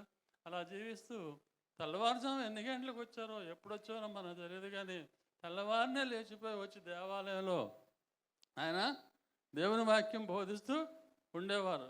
ఇటు సత్యతరుతున్నటువంటి దేవుడు ఇంచుమించు 1970 సంవత్సరాల క్రితం ఒకరోజు తెల్లవారుజామును కూడా అలాగే ఎప్పట్లాగా ఆయన అక్కడి నుంచి ఒలీవల కొండ నుంచి వచ్చి ఆ దేవాలయ ప్రాంగణంలో ఆయన బోధిస్తూ ఉన్నారు. అది పన్నసాలల పండుగ సమయం. ఆ రోజులంతా పన్నసాలల పండుగ. పన్నసాలల పండుగ అంటే ఎక్కువ రోజులు ఉంటుంది, 7 రోజులు జరుగుతుంది కదా. కనుక చుట్టుపక్కల యూదయ, సమరయ, గలిలయ కాకుండా ఇంకా సిరియా, ఆ చుట్టుపక్కల ఉన్నటువంటి ఆ గ్రామాల వాళ్ళందరూ కూడా అక్కడికి వచ్చి ఆయనకి యేసుక్రీస్తు దేవాలయంలోకి వచ్చి దేవాలయంలో వాళ్ళ మొక్కుబళ్ళు తీర్చేవాళ్ళు. వాళ్ళు అక్కడ దేవుని దగ్గర ప్రార్థిస్తూ ఉండేవాళ్ళు. అదే సమయంలో యేసుక్రీస్తు ప్రభు వారు అక్కడ వాక్యం చెప్తున్నారు. ఆ తెల్లవారుజామున చూడు ఆ వాక్యం చెబుతున్నప్పుడు జనమంతా కూడారు అక్కడ. అప్పుడు వారికి యేసుక్రీస్తు ప్రభు వారు బోధిస్తున్నారు, ప్రకటిస్తున్నారు. తర్వాత టీచింగ్ కూడా చేస్తున్నారు. తర్వాత ఎన్నో హీలింగ్స్, ఎన్నో స్వస్థతలు జరిగిస్తూ ఈ చుట్టూ ఉన్నప్పుడు ఇంకా స్వస్థత జరిగిస్తున్నారంటే, బోధిస్తున్నారంటే ఎంతో జనం, ఇంకా చాలామంది జనం చుట్టూ మూగున్నారు. అలాంటప్పుడు ఒక సంఘటన జరిగింది. ఆ సంఘటన బైబిల్లో లిఖించబడింది. యోహాను సువార్త 8:1-14 చదివినట్లయితే ఆ సువార్తలో దాని యొక్క విలువ లేకుండా కథ యొక్క భావం మనం చూడగలం. యేసు ఒలీవల కొండకు వెళ్ళెను. తెల్లవారగానే యేసు తిరిగి దేవాలయంలోనికి రాగా ప్రజలందరూ ఆయన యొద్దకు వచ్చిరి గనుక ఆయన కూర్చుండి వారికి బోధించుచుండెను. శాస్త్రులను, పరిసయ్యులను వ్యభిచారమందు పట్టబడిన ఒక స్త్రీని తోడుకొని వచ్చి ఆమెను మధ్య నిలువబెట్టి, బోధకుడా, ఈ స్త్రీ వ్యభిచారము చేయుచుండగా పట్టబడెను. అట్టి వారిని రాళ్ళు రువ్వి చంపవలనని ధర్మశాస్త్రంలో మోషే మనకు ఆజ్ఞాపించను కదా. అయినను నీవేమి చెప్పుచున్నావని ఆయన అడిగిరి. ఆయన మీద నేరము మోపవలనని ఆయనను శోధించుచు ఈలాగున అడిగిరి. అయితే యేసు వంగి నేల మీద వ్రేలితో ఏమో వ్రాయిచుండెను. వారాయనను పట్ట వదలక అడుగుచుండగా ఆయన తల ఎత్తి చూచి, మీలో పాపము లేనివాడు మొట్టమొదట ఆమె మీద రాయి వేయవచ్చునని వారితో చెప్పి మరలా వంగి నేల మీద వ్రాయిచుండెను. వారు ఆ మాట విని పెద్దవారు మొదలుకొని చిన్నవారి వరకు ఒకని వెంట ఒకడు బయటికి వెళ్ళిరి. యేసు ఒక్కడే మిగిలెను. ఆ స్త్రీ మధ్యను నిలువబడి ఉండెను. యేసు తల ఎత్తి చూచి, అమ్మా, వారెక్కడ ఉన్నారు? ఎవరినూ నీకు శిక్ష విధింపలేదా అని అడిగినప్పుడు ఆమె, లేదు ప్రభువా అనెను. అందుకు యేసు, నేనును నీకు శిక్ష విధింపను, నీవు వెళ్ళి ఇక పాపము చేయకుమని ఆమెతో చెప్పెను. ఆమేన్. ఇది అప్పుడు జరిగినటువంటి సంఘటన అండి. ఆ రోజు జరిగినటువంటి తెల్లవారుజామున ఆ ఒలీవల కొండ నుంచి క్రీస్తు ప్రభువు వచ్చి దేవాలయంలో బోధిస్తున్నప్పుడు జరిగినటువంటి కథ ఇది. ఇలా జరిగింది. ఇక్కడ అసలు ఏంటి అని చేస్తున్నాడంటే అద్భుతాలు చేస్తున్నాడు. అద్భుతాలు చేస్తున్నాడు ఒకటి. ఆయనకి యెహోవా దేవుడికి వ్యతిరేకంగా ఏమీ చెప్పట్లేదు, ధర్మశాస్త్రానికి వ్యతిరేకంగా ఎక్కడ ఏమీ బోధించలేదు. మరి ఎందుకు ఈ యూదులకి అతను అంటే కక్ష? అతను ఎలాగో ఇరికించాలని చెప్పేసి అతను ఏమంటాడో చూస్తాడని చెప్పేసి అతని మీద కొట్టి చంపమన్నది కదా ధర్మశాస్త్రంలో. కాబట్టి నువ్వేం చెప్తావని చెప్పి అడుగుతున్నారంటే ఇదేంటంటే కేవలం ఆయన అక్కడ ఇరికించాలనే. ఇప్పుడు ఆ ప్రదేశంలో యేసుక్రీస్తు ప్రభు వారు తప్ప లేకుండా నేనే కానీ ఉన్నట్లయితే అక్కడ నేను ఒకే ఒక ప్రశ్న వేస్తున్నాను. అయ్యా, మీరు ఈ అమ్మాయిని తీసుకొచ్చారు, కానీ ఆ వ్యభిచారం చేసిన కుర్రాడిని ఏమైనా తీసుకురాలేదని చెప్పేసి తప్పకుండా నేను ప్రశ్నించేవాడిని. ఎందుకంటే అది ఆ రోజుల్లో అలాగా వ్యభిచారం చేసినప్పుడు వాళ్ళిద్దరిని తీసుకెళ్ళి ఊరు వెలుపలకు తీసుకువెళ్ళి రాళ్లతో కొట్టి చంపడం అనేది ధర్మశాస్త్రం చెబుతుంది. మోషే కూడా ఆ విషయం చెప్పినటువంటి సంఘటన. కాబట్టి అలాగే వాళ్ళు ఏం చేయాలి? రాళ్లతో కొట్టి చంపాలి, రాళ్లతో కొట్టి ఆమె చంపాలి. మరి అతను ఎందుకు తాలేదంటే నేను ఖచ్చితంగా నమ్ముతాను అతను ఒక పరిసయుడు. ఈరోజు మన వాళ్ళు కూడా అనేక మంది దైవ సేవకులు పరిసయుల్లాగే ఉంటున్నారు. వాళ్ళ తప్పులు కప్పిపెట్టుకొని మిగతా వాళ్ళని ఎత్తి చూపుతూ రాళ్ళతా కొట్టాలనేటువంటి ఒక విషయంలో వాళ్ళు ఉంటూ ఉన్నారు. ఇలాంటి భావనలు మనుషుల్లో కలుగుతున్నాయి కాబట్టి ఈరోజు క్రైస్తవ్యం మసకబారిపోతూ ఉంది. కాబట్టి ఇలాగ జరుగుతున్నటువంటి ఏమిటి వాళ్ళిద్దరికి ఏమిటి అసలు క్రైస్తవులకి? ఇప్పుడు ఈ పరిచయులకి యేసుక్రీస్తు ప్రభువారికి విరోధం ఏంటండి? యేసుక్రీస్తు ప్రభువారు ఏం తప్పు చేశారండి? యేసుక్రీస్తు ప్రభువారు అద్భుతాలు చేశారు, కుష్ఠరోగాన్ని బాగు చేశారు, కుంటివారిని బాగు చేశారు, ఇంకా అలాగ అనేక రోగాల్ని బాగు చేసినటువంటి యేసుక్రీస్తు ప్రభువారి గురించి మీకు ఎందుకు కోపం?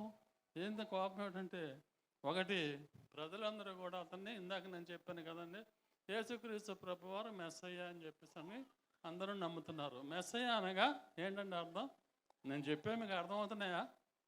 వింటున్నారా మాటలు? నా మాటలు మీకు అర్థం అవటలేదా? మెస్సయ్య అని చెప్పి నేను నా పాటికి నేను చెప్పుకుంటున్నాను, మీ పాటికి మీరు మీ అర్థం కాకపోయినా అలా బుర్రలాడిస్తున్నారా? అదే మెస్సయ్య అంటే దానికి అర్థం అభిషక్తుడు, అంటే రక్షించడానికి లోకానికి వచ్చినటువంటి లోకరక్షకుడు, దానికోసం అభిషేకింపబడినటువంటి వాడు యేసయ్య అనేటువంటి వాడు. కనుక ప్రజలందరూ ఈయన చేసినటువంటి అద్భుత కార్యాలను చూసి ఇతను మెస్సయ్య అంటే ఈయన ఆ కార్యం గురించి వచ్చినటువంటి ఒక ప్రత్యేకమైన వ్యక్తి అని చెప్పేసి నమ్ముతున్నారు. కాబట్టి ఈయనే దేవుడు అని చెప్పేసి నమ్ముతున్నారు. ఒకవేళ మరి వీళ్ళు దేవుడు అంటే వాళ్ళ దేవుడు ఏమైపోవాలి? యెహోవా ప్రభు ఏమైపోవాలి? యెహోవా దేవుడు ఏమైపోవాలి? కనుక ఇతను దేవుడు అని ప్రజలు నమ్ముతున్నారు కాబట్టి ఇతని మీద కోపం. అంతేకాకుండా నేను దేవుని యొక్క కుమారుణ్ణి అంటున్నాడు. కుమారుడు అన్నప్పుడు కుమారుణ్ణి ఒక దేవుని కుమారుడిని చెప్పడం మహా తప్పు, ఇది ఆ రోజుల్లో వాడిని మతద్రోహ కింద చూసి వాడని కూడా రాళ్లతో కొట్టి చంపేవాడు. అటువంటిది దేవుని కుమారుడని నమ్ముతున్నారు. మామూలుగా అయితే కొట్టి చంపేదిరాన్ని, కానీ ప్రజలందరూ ఆయన పక్షంగా ఉన్నారు కాబట్టి, రేపొద్దున వాళ్ళ ప్రభులు వాళ్ళకు ఉండవు కాబట్టి ఆయన అక్కడ ఏమి చేయలేక ఆయన మీద పగబెట్టి ఎప్పుడు సమయం దొరుకుతుందో చంపుదామని చెప్పేసి చూస్తున్నారు. తర్వాత ఇంకోటి ఏంటంటే ఆయన యేసుక్రీస్తు ప్రభువారు అంటే మెస్సీయ అనేటువంటి ఆయన ఎలాగ వస్తాడంటే రాజుగా వస్తాడు అని చెప్పేసి. ఎందుకంటే యెషయా 9:6-7 వచనాల్లో చూసినట్లయితే రాజులు అతని భుజం మీద రాజ్యభారం ఉండును, అతడు లోకాన్నంతా వెళ్తాడు, ఆయన సియోను పురాన్ని వెళ్తాడు, అది చదవక్కర్లేదు. ఇలాగని చెప్పేసి ఆయనకు ఒక రాజుగా చిత్రీకరించింది బైబిల్లో. ఆయన రాజ్యాన్ని ఏలేటువంటి రాజుగా చిత్రీకరించింది కాబట్టి మెస్సీ అనేవాడు రాజులాగా ఉంటాడు, రాజులాగా వస్తాడు. కానీ ఇలాగేంటి ఇలా పెట్టుకొని ఎమ్మెన్ ప్రసాద్ని అంటే నేను తర్వాత ఎమ్మానుయేల్ పాస్గా చూసా, నిజంగా యూదుల్లాగా ఉంటాడు, చిన్న గడ్డం, పెళ్లి గడ్డం, మీసాలు, తెల్లగా యూదులు ఎలాగ ఉంటారు, తల కూడా పెరిగిందా లేదా అంత ఎక్కువ లేదు ఉండి ఈ ఇమ్మానుయేల్ లాంటి వాళ్ళు ఇంకెక్కడ ఉన్నటువంటి పిల్లలు కొంతమంది లాగా ఇలా వాళ్ళని పెట్టుకొని అంటే ఆ పామరులు అనేటువంటి వారిని చదువులేనటువంటి, మీరు అందరూ చదువుకున్న వాళ్ళండి ఏమనుకోవద్దు, ఊరికి ఎగ్జాంపుల్ చెప్తున్నాను, చదువులేనటువంటి వాళ్ళని వీళ్ళని పెట్టుకొని నేను రాజుని నేను దేవుణ్ణి అంటే ఒప్పుకుంటానండి. కాబట్టి యూదులు యేసుక్రీస్తు ప్రభువుని మెస్సీగా కానీ ఒప్పుకోవట్లేదు వాళ్ళు. దానివల్ల కూడా ఈయన ఎక్కడ మెస్సీ అని చెప్పేసి పేరు తెచ్చుకుంటాడన్న భయం కొద్ది ఆ భయంతో కూడా వాళ్ళకి వీళ్ళకి మధ్య పడటం అంటే యూదులకి యేసుక్రీస్తు ప్రభు వారికి మధ్య విరోధానికి కారణాలు నేను చెప్తున్నాను. తర్వాత ఇంకోటి ఏంటంటే యేసుక్రీస్తు ప్రభు వారు పవిత్రుడు పరమ పావనుడు అని చెప్పేసి మనం చెప్పుకున్నాం. పవిత్రుడు అనేటువంటి వాడు జక్కయ్య ఎరికో రోడ్డు వెదురు మీద వెళ్తున్నప్పుడు జక్కయ్య తెలుసు కదండి. జక్కయ్యని చూసి నేనే వచ్చి నీ ఇంట్లో నేను భోజనం చేస్తానంటే పరమ పావనుడు పవిత్రుడు, పాప అంటే 10 మైళ్ళ దూరం పారిగెట్టుకోవాల్సిన వాడు, పాప యొక్క వాసన కూడా భరించుకున్నటువంటి ఈయన ఏంటి ఈ పాపిని తీసుకెళ్తానికి పాపి ఇంట్లో భోజనం చేస్తాడా? ఇతను మెస్సీ అవుతానికి వీలు లేదు అని చెప్పేసి అదొకటి వాళ్ళకి ఇష్టం లేనటువంటి పని యేసుక్రీస్తులో కనిపించింది. ఇంకోటి ఏమంటే బెత్సైదాలో ఒకరోజు 38 ఏళ్ల నుంచి కోనేరు ఒడ్డున నిలబడినటువంటి ఒక రోగిని బాగు చేశాడు. రోగిని బాగు చేయడంలో తప్పేం ఉందండి, బాగు చేయవచ్చు, దాంట్లో తప్పేం లేదు. కానీ రోగిని బాగు చేస్తుంది ఎప్పుడంటే అది విశ్రాంతి దినం. విశ్రాంతి దినం యూదులకి ఎంత నిష్ట కలిగిన దినం అంటే ఆ రోజు గురించి చూస్తే ఒకసారి సంఖ్యాకాండం 15:32 సంఖ్యాకాండం 15:32లో చూసినట్లయితే ఒక పడుచువాడు, సంఖ్యాకాండం 15:32 ఒక పడుచువాడు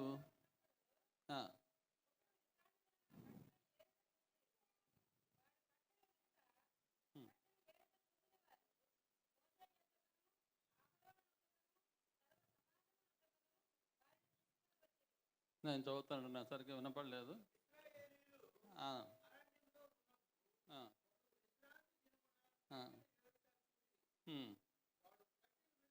ఇంకా అక్కర్లేదండి. 32, 36 దాంట్లోనే 36 వచనం.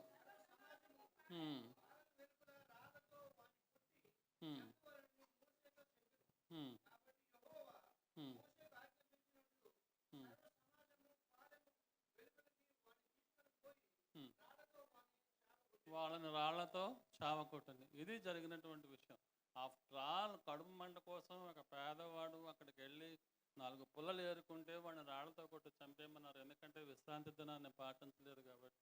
అలాంటిది ఈయన ఈ రోజు వచ్చేసి ఆ బెత్సైదాలో విశ్రాంతి దినం రోజు ఆ నేల మీద పడి నడవలేనటువంటి వాడికి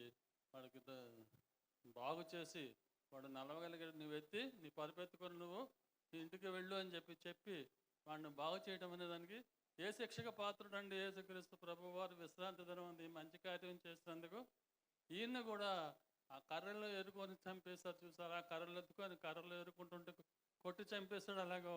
అలాగే యేసుక్రీస్తు ప్రభు వారిని కూడా చంపి తీరాల్సిందే. కాబట్టి ఇతన్ని కూడా చంపేద్దాం అని చెప్పేసి ఇక్కడ వచ్చి అడిగాడు. వీళ్ళు వచ్చి అడిగింది ఏంటంటే ఆ స్త్రీ మీద వ్యామోహంతో ప్రేమతో ఆగలేదు. బోధకుడా ఈ అమ్మాయి వ్యభిచారం చేస్తూ ఉండగా పట్టబడింది, అందువల్ల ఈ అమ్మాయి రాళ్లతో కొట్టి చంపమని ధర్మశాస్త్రం చెబుతుంది. కాబట్టి నువ్వేం చెప్తావు ఈ అమ్మాయి గురించి అని చెప్పంటే అనేం మాట్లాడు. అయితే వాళ్ళకి తెలుసు, వాళ్ళ మనసు యేసుక్రీస్తు ప్రభు వారికి తెలుసు. ఇందాక నేను అడిగినట్టు లేకపోతే యేసుక్రీస్తు ప్రభు వారు కూడా కుర్రోడాడయ్యా విచారం చేస్తున్నాడు, ముందు వాడిని కూడా తీసుకురండి అప్పుడు మాట్లాడదాం అని ఉండేవాడు. కానీ ఆయన అలాగ అనలేదు. తలంచుకొని ఏదో రాసుకుంటున్నాడు. ఏదో రాసుకుంటుంటే వీళ్ళకి అనుమానం వచ్చింది.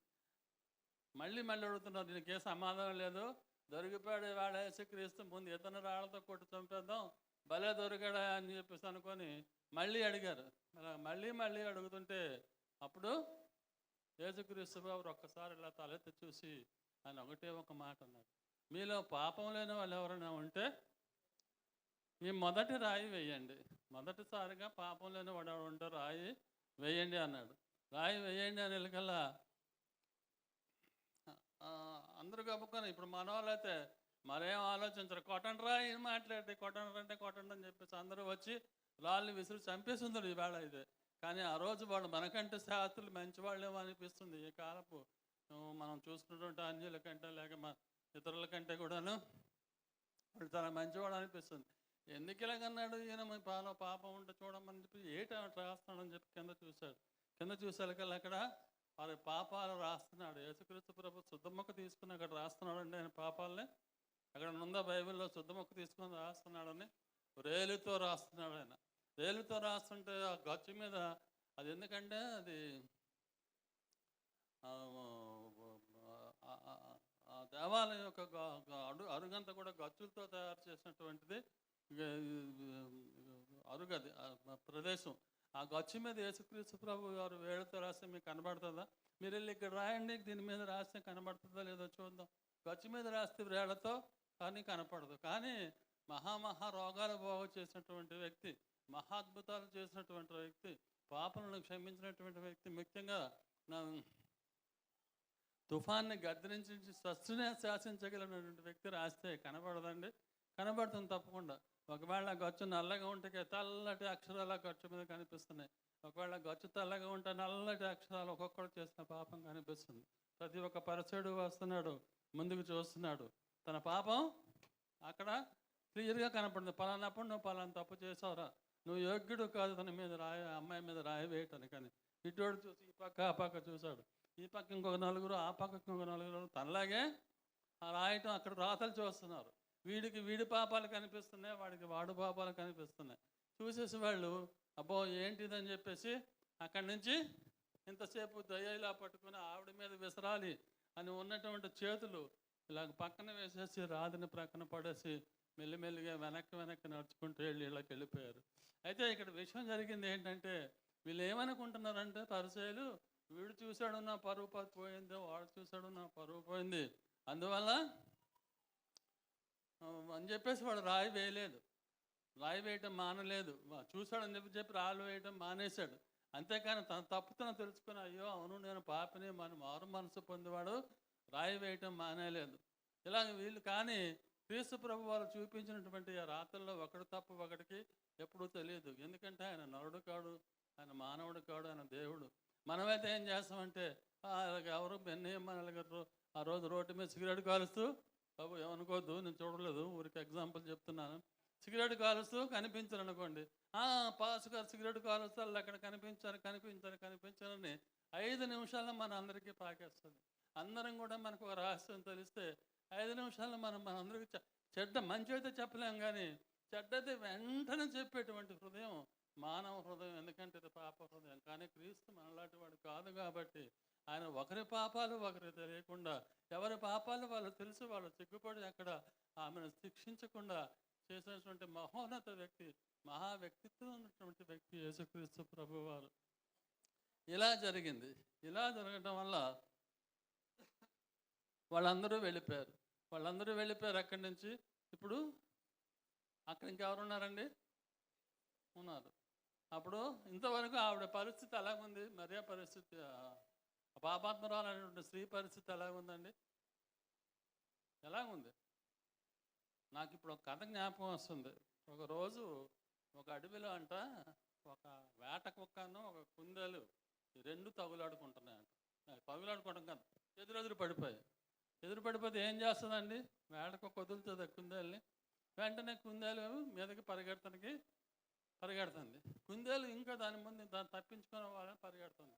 2 పరిగెట్టి కొంత దూరం వెళ్ళేసరికల్లా అలసిపోయిన తర్వాత ఈ లోపల కుందేలకి ఏం దొరికిందంటే ఒక చిన్న సందు కనిపించింది. ఆ సందు లోపల దూరిపోయింది. ఆ లోపల దూరిపోయిన తర్వాత కుక్క ఏమో బయట ఉండిపోయింది, లోపలికి వెళ్ళలేదు. అప్పుడు ఇద్దరు ఆయాసపడిపోతున్నారు. ఓ 2 నిమిషాలు, ఒక 5 నిమిషాల పిల్లకల్లా వాళ్ళ ఆయాసం తీరిపోయింది. ఇప్పుడు అది సేఫ్ సైడ్లో ఉంది కాబట్టి ఎవరో కుందేలు జాగ్రత్తగా మాట్లాడగలుగుతుంది. ఈ కుక్క కూడా అయ్యో నోటి దగ్గర జారిపోయిందని చెప్పేసి ఇది ఇలాగా ఎదురుగుండా చూస్తుందంట. చూసి ఆఖరికి అడిగింది, నేను నీకంటే పెద్దదాన్ని, నీకంటే పొడుగ్గా ఉంటాను, నీకంటే నేను పరిగెట్టగలను వేగంగా, అలాంటిది ఎలాగ నువ్వు నన్ను తప్పించుకొని వెళ్ళిపోయావు, నువ్వు ఎందుకు ఎలాగ తప్పించుకొని వెళ్ళిపోయావు అంటే అప్పుడు ఆ కుందేలు లోపల నుంచి సమాధానం చెప్తుందంట, you ran for me for your lunch, but I ran for my life. నా జీవితం గురించి నేను పరిగెట్టాను, నువ్వేమో నీ కడుపుకి ఆహారం కోసం, ఒక పూట తిండి కోసం నువ్వు పరిగెట్టావు. కాబట్టి ఒక పూట తిండి కోసం పరిగెట్టిన దాంట్లో అంత శక్తి ఉంటుంది. కానీ ప్రాణం చచ్చిపోతాను అనుకుంటున్నప్పుడు అప్పుడు ఇంకెంత ఇదిగా పరిగెడతారు, ఎంత ఇదిగా పరిగెడతారు చెప్పండి, ఆలోచించండి. తన మొత్తం జవసత్వాలని కలిపేసి తన కాళ్ళల్లోనికి తన ప్రాణం తెచ్చుకొని పరిపూర్ణ శక్తితో పరిగెట్టుకుంటూ వెళ్ళి ఆ కన్నంలో దూరిపోయింది ఈ కుందేలు. కాబట్టి ఇలాగా జీవితంలో ఇప్పుడు మరియ పరిస్థితి కూడా అలాగ ఉంది. ఇంతవరకు శాస్త్రులు పరిచయాలు ఏం చేశారంటే వాళ్ళ సరదా తీర్చుకోవడం కోసం ధర్మశాస్త్రంలో ఏదో ఒక ఘనకార్యం చేసేసామని చెప్పేసి దీనికోసం వాళ్ళ హృదయాలు పరిగెత్తాయి. అయితే మరి పాపాత్మురాలైన స్త్రీ అక్కడ తను ఎందుకు మోకరిల్లు యేసు పాదాల కింద పడిందంటే ఎందుకు పడిందంటే ఏం చేశారు? వాళ్ళు సరదా తీసుకొస్తారండి. వ్యభిచారంలో పట్టబడ్డ స్త్రీని ఒకళ్ళు కాళ్ళతో తన్ని ఉంటారు, ఒకళ్ళు మెడబెట్టి తోసిండి గట్టిగా క్రీస్తు పాదాల దగ్గర పడేసి ఉంటారు, తోస్తుంటారు. కనుక క్రీస్తు పాదాల దగ్గరికి ఈవిడ ఎలాగ వచ్చిందంటే దీనమైనటువంటి మనస్సుతో ప్రాణభయంతో నేను చచ్చిపోకుండా దేవా భగవంతుడు నువ్వే రక్షించు. అంతేకాకుండా ఇంకా ఉంది, అవును దేవా నేను తప్పు చేస్తాను, నేను పాపం చేస్తాను, నాకు శిక్ష, నేను అర్హురాలనే శిక్షకు, కనుక నువ్వు నన్ను చంపే కానీ నన్ను ఇంకా పాపం చేయకుండా మారో మనసు పొందినటువంటి హృదయంతో, విరిగి నలిగిన హృదయంతో అక్కడ ఆ పాపాత్మరాల వ్యభిచారంలో పట్టబడిన స్త్రీ అక్కడ నిలబడి ఉంది. యేసుక్రీస్తు ప్రభువారు అక్కడ ఉన్నారు. అందరూ వెళ్ళిపోయారు. ఇంకా అక్కడ ఎవరున్నారండి? ఇద్దరు ఉన్నారు. ఒకటి యేసుక్రీస్తు ప్రభువారు, రెండు పాపాత్మురాలైన స్త్రీ. పాపాత్మురాలైన స్త్రీ మారు మనసు పొందింది. ఆ పాపాత్మురాలైన స్త్రీ తన హృదయాన్ని విప్పి బాధపడుతూ యేసు వైపు ఇలాగ కళ్ళెత్తి చూస్తుంది. ఆ కళ్ళలో ఎప్పుడు తను షాక్ అయింది ఒకసారి ఆ కళ్ళు చూసేసరికి. ఎందుకంటే ఇంతవరకు పాపాత్మురాలైన స్త్రీ చూసిన ఏ కళ్ళల్లో కూడా ఎంత నిర్మలత్వం కనిపించలేదు. ప్రతివాడి కంటిలోనూ పాపం, ప్రతివాడి కంటిలోనూ కోపం, కోరిక, ప్రతివాడి కంటిలోనూ ఒక ఆశ, ఇవే కనిపించే కానీ లోభత్వం, ఇవే కనిపించే కానీ ఎంత నిర్మలమైన కళ్ళు తను పుట్టింది మొదలుకొని ఇంతవరకు తన అనుభవాల్లో కానీ ఎప్పుడు కూడా చూడలేదు. అట్టి నిర్మలమైన కళ్ళల్లోకి చూస్తున్నటువంటి మరి యొక్క హృదయాన్ని ఒక్కసారి తెరిచి యేసుక్రీస్తు ప్రభు వారి కొరకు ఆక్రోశించింది. అటువంటి టైంలో మన క్రీస్తు వారు ఆయన ప్రేమామూర్తి. ఎవరైతే తనను ప్రేమిస్తారో, ఎవరైతే తనకు ఆశిస్తారో, ఎవరైతే తనను అర్థిస్తారో, ఎవరైతే తన కాళ్ళ మీద పడి విరిగి నలిగిన హృదయంతో ఆయన ఏమన్నాడు? విరిగి నలిగిన హృదయాన్ని మకమకలాడే ఒత్తిన నేను ఆత్మను విరిగిన నలిగిన హృదయాన్ని విరుగునని చెప్పేసి ఆయన తన వాక్యంలో చెప్పినట్టుగా ఆయన వాళ్ళని చూసి తన హృదయం కూడా విచ్చుకుంది. తన హృదయంలోంచి ప్రేమ పొంగింది. ఆ ప్రేమను అనుభవించినటువంటి అసలు నిస్వార్థమైన అగాగపే ప్రేమ అంటారు కదా, ఆ నిస్వార్థమైనటువంటి ఆ ప్రేమను రుచి చూసినప్పుడు ఆవిడ మనసు ద్రవించింది. తన మనసులో మారు మనసు వచ్చింది. రక్షణ సువార్త అప్పుడే యేసుక్రీస్తు ప్రభు వారు అందించారు. ఆ గొప్ప రక్షణ సువార్త అందుకుంది. ఆ రోజు బిడ్డ ఆ మనసు పొందింది. ఆయన ఇప్పుడు అప్పుడు ఎప్పుడు ఒక్కలాగే ఉన్నారు. అప్పుడు ఫిజికల్గా వారి మధ్యలో ఉన్నారు. ఈ రోజున ఆత్మస్వరూపంగా బైబిల్ రూపంలో, వాక్య రూపంలో మన మధ్య ఉన్నారు. ఆయన ఆ రోజు తన ఆహ్వానం తెలియచేస్తూ చేతులు చాచి మరి పాపాత్మురాలైన స్త్రీని ఆహ్వానించారు. అదేవిధంగా ఈరోజు మనల్ని ఆహ్వానిస్తున్నారు. ఆయన ఈరోజు కూడా ఆయన రక్షణ మనకి ఇవ్వడానికి సిద్ధంగా ఉన్నారు. ఆయన చేతుల్లోకి మనం వెళితే, మన హృదయాన్ని మనం తెరిస్తే, మన హృదయాన్ని ఆయన కోసం మనం విప్పితే ఆయన కూడా ఆయన ప్రేమ దుఃఖులతో మమ్మల్ని చేత తీర్చి మనకి ప్రాణవీక్ష నిత్య జీవాన్ని అనుగ్రహించేటువంటి దేవుడు ఆయన యేసుక్రీస్తు ప్రభువారు. అట్ల విధంగా ఆ రోజు ఆ అమ్మాయి మారు మనసు పొందింది. సరే, ఇలాగ అయిపోయింది ఇక్కడ. అయితే ఇక్కడ ఇంకొక విషయం ఉంది. ఇక్కడ జయరాజ్ పాష్ గారు లేస్తారు. మళ్ళీ జయరాజ్ పాష్ గారు లేచి అంటారు, అవునయ్య అంతా బాగుంది, యేసుక్రీస్తు ప్రభువారు యూదులు అంటే ధర్మశాస్త్రం ఆచరించాలి కదా, మరి యేసుక్రీస్తు ప్రభువారు ధర్మశాస్త్రం ఎక్కడ ఆచరించారు? రాళ్లతో కొట్టవలసిన అమ్మాయిని తీసుకెళ్ళి క్షమించడానికి ఆయన ఎవరు?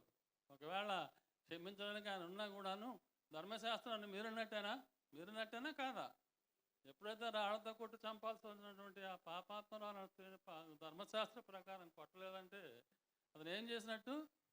ధర్మశాస్త్రాన్ని మీరినట్టు అని చెప్పి జయరాజు నా ప్రశ్న అడుగుతారు. దానికి నేను ఏం సమాధానం చెప్పాలి? ఒకటే ప్రశ్న. ఎందుకంటే ఈ లెంట్ డేస్లో మనం నేర్చుకున్న ఒకటి, ఆయన ఏంటంటే లోక భక్షకుడు కాదు కానీ లోక రక్షకుడు. ఆయన వచ్చింది కూడా లోకాన్ని రక్షించడానికి. Is on the way to cross. ఆ రోజు అక్కడ ఆ పాపాత్మరాల స్త్రీని ఆవిడ చేసిన పాపాలు, ఆవిడ చేసిన అదే వ్యభిచారం అనేటువంటి తాలూకా యొక్క శిక్ష, ఇవన్నీ యేసుక్రీస్తు ప్రభు వారు తన మీద వేసుకొని ఇంక కొద్ది రోజుల్లో ఆయన తన వీళ్ళందరి కోసం సొగసైన స్వరూపమైన అతనిలో లేదు. ఎంతో అందగాడు, మన బొమ్మల్లో చూస్తుంటాం. కాకపోయినా హృదయం చాలా అందమైంది. ఇంత అందమైనటువంటి హృదయం కలిగినటువంటి యేసుక్రీస్తు ప్రభు వారు ఆ రోజు సొగసైన స్వరూపమైన లేని కురీపులాగా నీ పాపాన్ని నా పాపాన్ని ఆ రోజు ఆ వ్యభిచారం చేసినటువంటి స్త్రీ యొక్క పాపాన్ని భరించుకుంటూ సిలువ వైపుకు వెళ్ళి సిలువలో తన రక్తాన్ని దారపోసి మన అందరికీ రక్షణ మార్గాన్ని శుద్ధపరిచినటువంటి యేసుక్రీస్తు చిరస్మరణీయుడు, ఆయనే దేవుడు. నేను అడుగుతాను, ఇందాక నేను యేసుక్రీస్తు ప్రభు వారి లక్షణాలు చెప్పాను. ఆయన యొక్క త్యాగ బుద్ధిని, ఆయన యొక్క రక్షణ బుద్ధిని, ఆయన చేసిన కార్యాలని మీకు అందరినీ చెప్పాను. మీకు ఇప్పుడు ఇంకొక విషయం కూడా చెప్తున్నాను. ఇక్కడ ఇంకొక విషయం ఏమిటంటే, ఏం లేదు, ఒకవేళ దీంట్లో మీకు ఏదైనా యేసుక్రీస్తు ప్రభు వారు సమాజానికి ఒక ప్రశ్న వేశారు, నాలో పాపం ఉన్నదని మీలో ఎవరు స్థాపించును అని చెప్పేసి ఆయన ఒక ప్రశ్న వేశారు. ఆ పాపించి ఇప్పటికీ ఆ ప్రశ్నలో నిలిచే ఉంది. ఇన్ని శతాబ్దాలు జరిగిపోయి, ఇంచుమించు 2000 సంవత్సరాలు జరిగిపోయి, ఈ 2000 సంవత్సరాలలో ఏమంటే మీరు ఎవరైనా ఉన్నారా? నేనున్నాను, అలా లేదు యేసుక్రీస్తు ప్రభువులో ఈ పాపం ఉంది అని చెప్పగలిగేటువంటి వాళ్ళు మీరు ఎవరైనా ఉన్నారా? ఈ 2000 సంవత్సరాల్లో అనేక జనరేషన్స్ మాయమైపోయి పుట్టారు, మాయమైపోయారు. చరిత్రలో అనేక మంది మహా మేధావులు, క్రైస్తవ పండితులు, ఇతర మతస్థులు, వాళ్ళ పండితులు, క్రీస్తుకు వ్యతిరేకంగా పుట్టిన వాళ్ళు అనేకులు ఉన్నారు. వీళ్ళు ఎన్నో విషయాల్లో ఎన్నో ఎగనెస్ట్గా మాట్లాడారు. కానీ నాలో పాపం ఉన్నదని ఎవరు స్థాపించిన మాటకి ఒకటి కూడా ఈనాటి వరకు సమాధానం చెప్పినటువంటి యోగ్యుడు కానీ సరైన పాత్ర కానీ ఎక్కడ కనిపించదు. కావలిస్తే మీరు ఒక్కసారి నెట్లో అన్నీ వెతకండి, ఒకవేళ ఎవరన్నా చెప్పారేమో. కాబట్టి ఆయన మీద పాపం ఉన్నటువంటి వాడు యేసుక్రీస్తు ప్రభు ఉన్నాడని చెప్పేసి, లేదా మహామహులైన రామకృష్ణ పరమహంస, లేదా వివేకానంద, ఇటువంటి వాళ్ళు కూడా వివేకానంద ఒక మాట అంటాడు, క్రీస్తు కాలంలో 2000 సంవత్సరాల క్రితం నేను ఒకవేళ పుట్టుంటే నా హృదయ రుధిరంతో ఆయన పాదాలని నేను కడుగుతాను అని చెప్పేసి ఒక మాట ఉంటుంది. ఆయన అంత మంచి మాట. ఆయన పక్క హిందూ మత బోధకుడు ఆయన వివేకానంద గారు. ఇంత మంచి మాట ఆయన అన్నాడంటే ఎంతటి పవిత్రత, ఎంత పరిశుద్ధత, ఎంతటి గొప్పతనం క్రీస్తు ప్రభులో. లేకపోతే ఒక అన్య మతస్థులు అయినటువంటి గురువు అయినటువంటి వాడు ఎంత చక్కటి మాట, ఎంత పెద్ద మాట. ఇలాగ చరిత్రలో చూసుకుంటే క్రీస్తు గురించి మాట్లాడిన మహామహులు ఎంతమందో ఉన్నారు. వాళ్ళందరి గురించి నేను చెప్పలేను, కానీ ఆయన ఉన్నారు. అయితే ఆయన because is on the way to the cross he excused. మన పాపాలన్నీ ఆయన భరించి ఆయన ఇలాగా ఈ లాస్ట్ నుంచి చూశారు. దానికి బైబిల్లో ఒక మాట ఉంది. ఆయన ఎందుకు ఆ రోజు ఎవరిని పాపాత్మరాల స్త్రీని క్షమించాడంటే, కొలస్సీలకు రాసినటువంటి పత్రిక 2:14, కొలస్సీలకు రాసిన పత్రిక 2:14 ఓసారి చదివి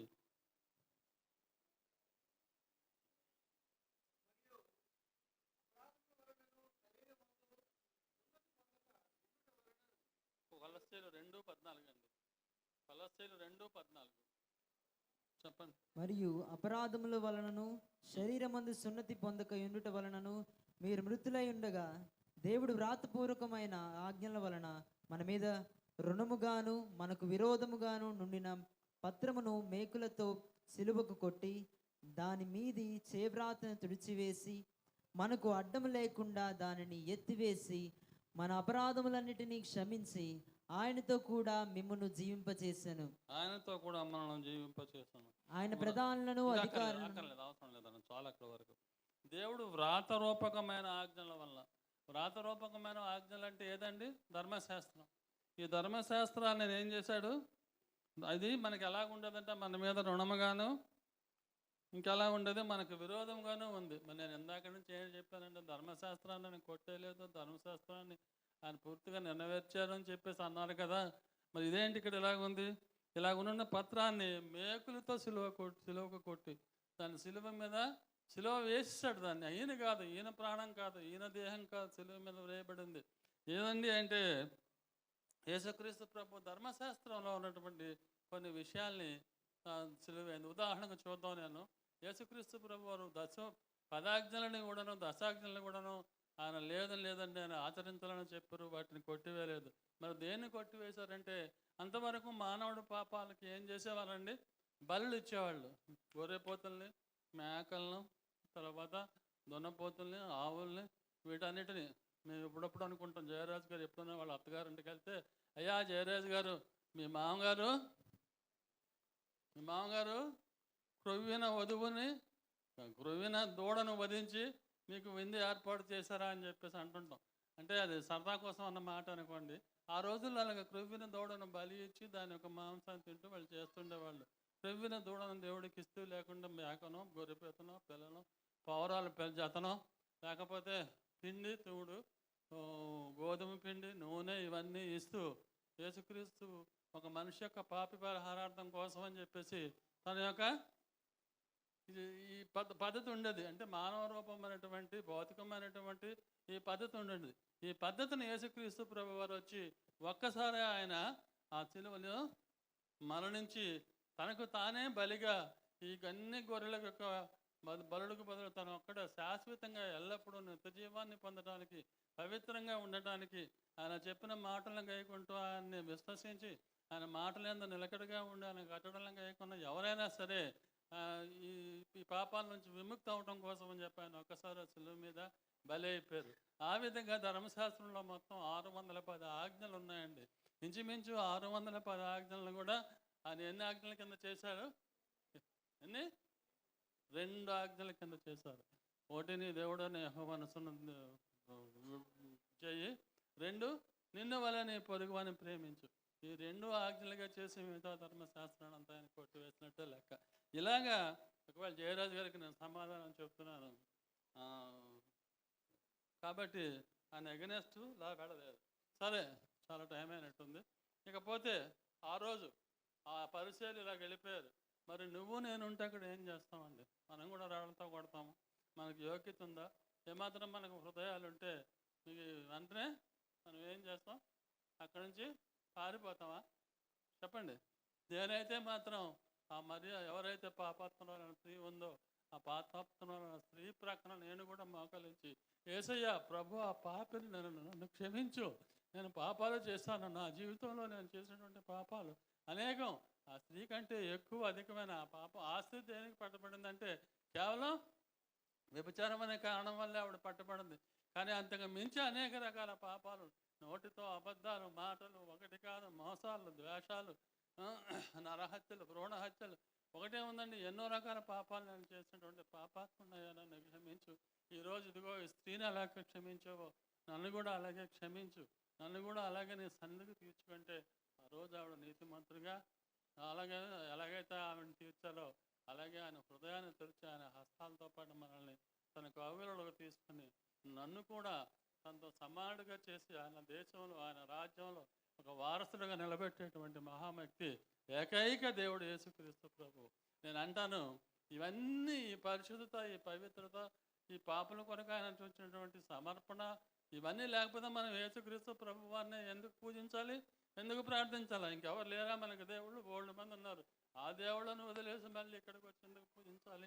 ఈ సత్యాన్ని ఎరిగిన చాలామంది ఆయన నమ్ముతున్నారు, ఆయన నమ్ముకుంటున్నారు. అటువంటి నమ్ముకున్న ప్రతి ఒక్కడు కూడా ఒక్కడు కూడా ఒమ్ము చేయబడడు.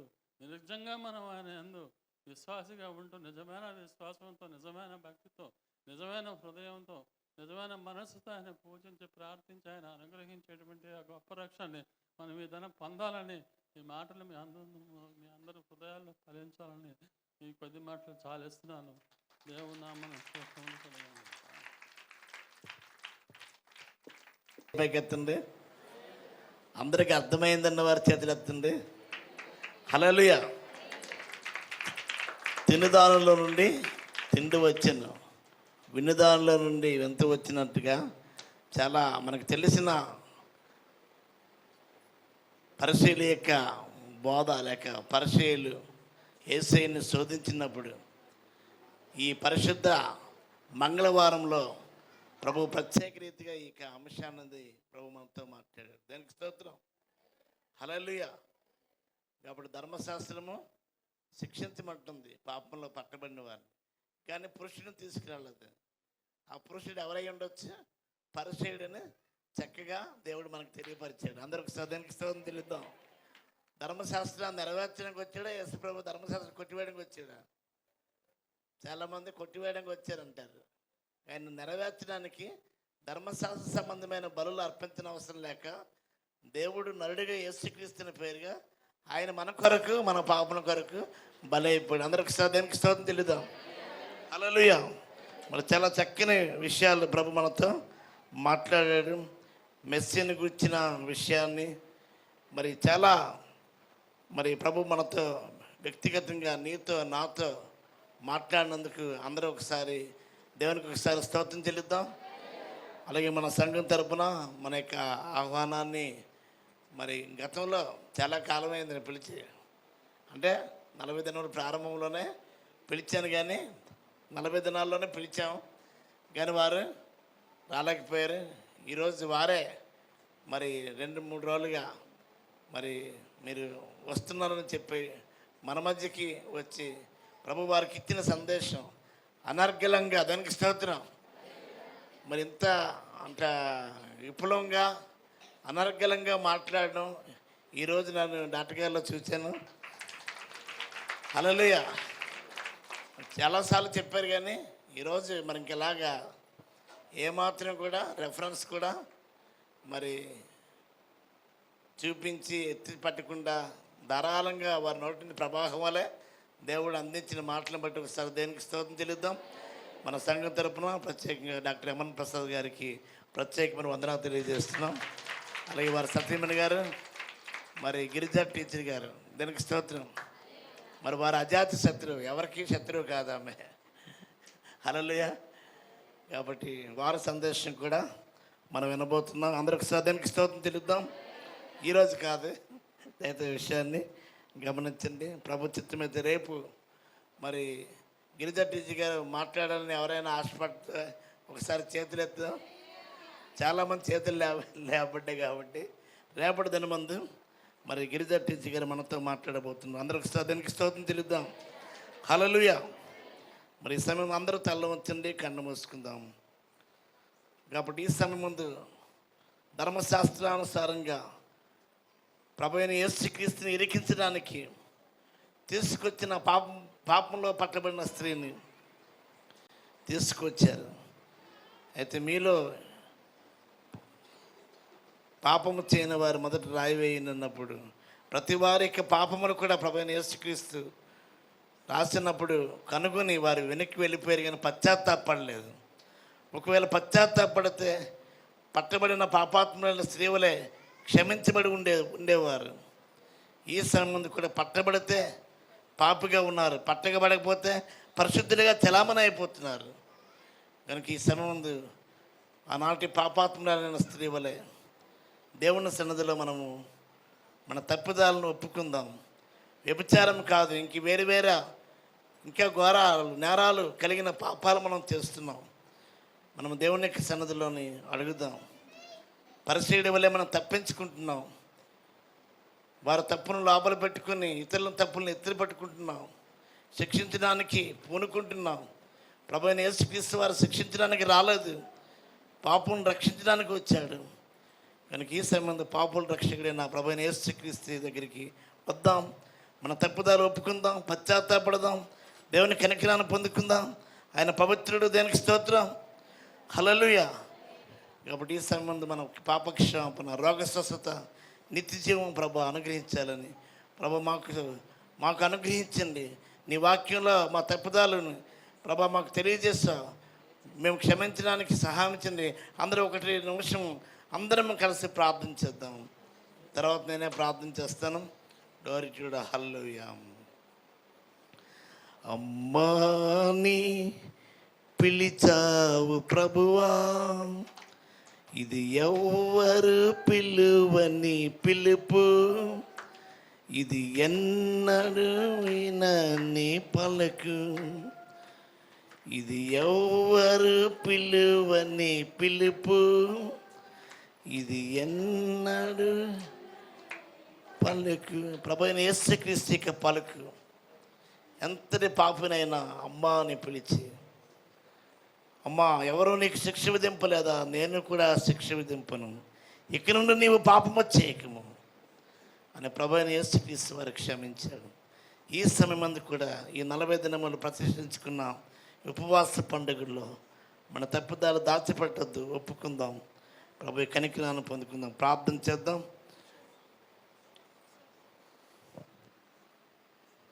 ఈరోజు మనకి స్పాన్సర్ చేసిన వారు రత్నకుమారి గారు, హైతనగర్. చప్పలు కొడుతూ అభినందనలు తెలియజేయాల్సిందిగా కోరుతున్నాం. అందరం లేచి నిలబడదాం. చివరిగా దైవజనుల ప్రార్థన ఆశీర్వాదంతో ఈ యొక్క కూడికను ముగించుకుందాం. రేపు సాయంత్రం 6 గంటలకు మళ్ళీ మనం కలుసుకుందాం. అలాగే నూతనంగా వచ్చిన రత్నకుమారి గారు వారు ఒకసారి లేచి నిలబడతారు. వారు వాస్తవంగా వాడాడ, మరి ఇప్పుడు ఈ శ్రీకాకుళం పట్టణంలో ఉండడానికి వారు ప్రయత్నం చేస్తున్నారు. వారికి సరైన గృహాన్ని సమకూర్చాలని ప్రార్థన చేద్దాం. అందరూ తల్ల ఉంచండి, ప్రార్థన చేసుకుందాం. సర్వకృపాన తండ్రి, మీ పరిశుద్ధ నామమునకు స్తోత్రం. మీరు ఇచ్చిన దినాన్ని బట్టి స్తుతిస్తున్నాం. ఈ దినమున ప్రభా తోడుకొచ్చిన మీ దాసుల ప్రభా డాక్టర్ రమణ్ ప్రసాద్ గారి దంపతిని బట్టి స్తుతిస్తున్నాం తండ్రి. గతంలో వారికి కలిగిన అనారోగ్యంలో మీరు మరణాపాయం నుండి కాపాడావు, స్వస్థపరిచావు. నీ బిడ్డకి ప్రభా నీ వాక్యముతో నింపావు ప్రభా. తనని వాక్కుతో నింపి మీరు మాతో మాట్లాడడానికి ఈ స్థలానికి నడిపించారు ప్రభా. మా ప్రేమపూర్వకమైన ఆహ్వానాన్ని వారు మన్నించి ప్రయాసతో వచ్చిన నేను బిడ్డ పక్షంగా ప్రార్థన చేస్తున్నాం. ఒకసారి ప్రభా విన్న వారి ద్వారా విన్న వర్తమాన అనేక హృదయాల్లో ప్రయోగాత్మకముగా ప్రభావితముగా నీ వాక్యము విని వారి హృదయంలో కార్యసిద్ధి కలగచేయండి. నొచ్చబడి గుచ్చబడి రూపాంతరం పొందడానికి సహాయం దయచేయమని వచ్చినాం తండ్రి. ఓ హల్లెలూయా. సమయంలో ప్రభా వాక్యం ఇచ్చిన డాక్టర్ గారిని కూడా వారికి అనుగ్రహించిన కృపావరం ప్రతిలింపచేయండి. వారికి దీర్ఘాయుష్ను దయచేయండి. వారి సత్యమణి గారికి ఇద్దరు టీచర్ గారిని బట్టి, వారికి ఇచ్చిన ఇద్దరు మరి బిడ్డలు బట్టి, మరి కుమార్ నవీన్ జ్ఞానమణి పక్షంగా, కుటుంబ పక్షంగా, అలాగే కుమార్తె నీలమ ప్రేమ గారి పక్షంగా ప్రార్థన చేస్తున్నాం. మరి ప్రత్యక్షంగా పరోక్షంగా చేస్తున్న పరిచయాన్ని కూడా మీరు ఆశీర్వదించమని అడుగుతున్నాం తండ్రి. స్తోత్రాలు చెల్లిస్తున్నాం తండ్రి. మరొకసారి తండ్రి ఇక్కడ కూడిన వారు అందరిని బట్టి స్తుతిస్తున్నాం. ఏ ప్రయాసలతో ఉపవసించి నీ బిడ్డల ప్రవాహం వలె తండాలుగా ప్రార్థన ప్రేమించి, ఉపవాసాన్ని ప్రేమించి ప్రభు నీ సహవాసాన్ని ప్రేమించి సుదూర ప్రాంతం నుండి కొంత వ్యయపరిచి వచ్చిన నీ బిడ్డలందరిని బట్టి స్థుతిస్తున్నాం. శారీరక, మానసిక, ఆధ్యాత్మిక, ఆర్థిక సంబంధం, ఇక సంబంధమైన, పరస సంబంధమైన ఆశీర్వాదాలు నీ బిడ్డలకు కలుగునుగాక. విద్యార్థులకి పరీక్షలో విజయం కలుగునుగాక. నిరుద్యోగులకి ఉద్యోగాలు కలుగునుగాక. హల్లెలూయా. మీ నామాన గర్భఫలం లేని వారికి గర్భఫలం కలుగునుగాక. ఓ ప్రభు, వివాహ వయస్సు వచ్చి వివాహం మీరు ఎదురు చూస్తున్న బిడ్డలకి వివాహ సంబంధాలు సిద్ధపరిచి స్థిరపరిచే కుటుంబాలుగా కట్టబడునుగాక. భూ వివాదంలో ఉంటున్న మరి శ్రీనివాస్ గారికి కూడా కుటుంబ పక్షంగా ప్రార్థన చేస్తున్నాం. శాంతి మేడం గారి కుటుంబ పక్షంగా ప్రార్థన చేస్తున్నాం. వారికి ప్రభా మీరే ఓ ప్రభా న్యాయం చేయమని అడుగుతున్నాం తండ్రి. స్తోత్ర. ఆ భూ కబ్జాల నుంచి ప్రభా ఓ నీ బిడ్డలకి ప్రభా అయినా వారికి న్యాయబద్ధమైన తండ్రి ఓ తండ్రి ప్రభా భూమిని మీరు వారికి సంక్రమింప చేయమని అడుగుతున్నాం. అధికారంలో ఉండండి, మీ కటాక్షాన్ని కలగచేయను తండ్రి. వారికి విరోధంగా పనిచేస్తున్న ప్రతి దుష్టాత్మను యేసునామమున గద్దిస్తున్నాం. Glory to Lord. హల్లెలూయా. న్యాయ పరిష్కారం దయచేయమని అడుగుతున్నాం తండ్రి. అలాగే సావిత్రి గారి ఇంటి ప్రక్క వారితో చాలా ఇబ్బంది పడుతున్న ఆ ఇబ్బందిని మీరే తొలగించండి. ఆ వివాదాన్ని మీరు పరిష్కరించండి. న్యాయ పరిష్కారం, సున్నతమైన పరిష్కారం దయచేయబడును గాక. సావిత్రి అమ్మ గారి కుమారుడు ప్రభా ఓ ప్రభా జిల్లా డివిజన్లో ప్రభా వారికి జాబ్ ప్రభానైనా ఏమాత్రం ప్రభానైనా శ్రీకాకుళం నుంచి వేరే ప్రాంతానికి కాకుండా వారి పట్ల మీకు క్రియ జరిగించండి. వారికి కూడా సంపూర్ణమైన ఆరోగ్యాన్ని దయచేయమని అడుగుతున్నాం తండ్రి. స్తోత్రం. ఈరోజు స్పాన్సర్ చేసిన రతన్ కుమార్ గారి పక్షంగా ప్రార్థన చేస్తున్నాం. వారి కుమారుడికి ప్రమోషన్ దయచేయండి. వారికి వివాహ సంబంధాన్ని సిద్ధపరచండి. వారికి ప్రభా ఒక శ్రీకాకుళం పట్టణంలో ఒక అద్దె గృహాన్ని, మందిరానికి స్కూల్కి సమీపంగా గృహాన్ని సమకూర్చమని వచ్చినాం తండ్రి. స్తోత్రాలు తెలుసు. ఇతను ఏ ప్రాసులతో నీ బిడ్డల్ని ప్రేమించి ప్రభా మరి తీసుకొచ్చిన ప్రతి పదార్థం మీద పరిశుద్ధపరిచి ఆశీర్వదించి ప్రత్యేక ఫలమును దయచేసి మీరే మహిమయు ఘనతయు ప్రభావాన్ని పొందకమని యేసునామం పెట్టడుచున్నాం తండ్రి. ఆమేన్.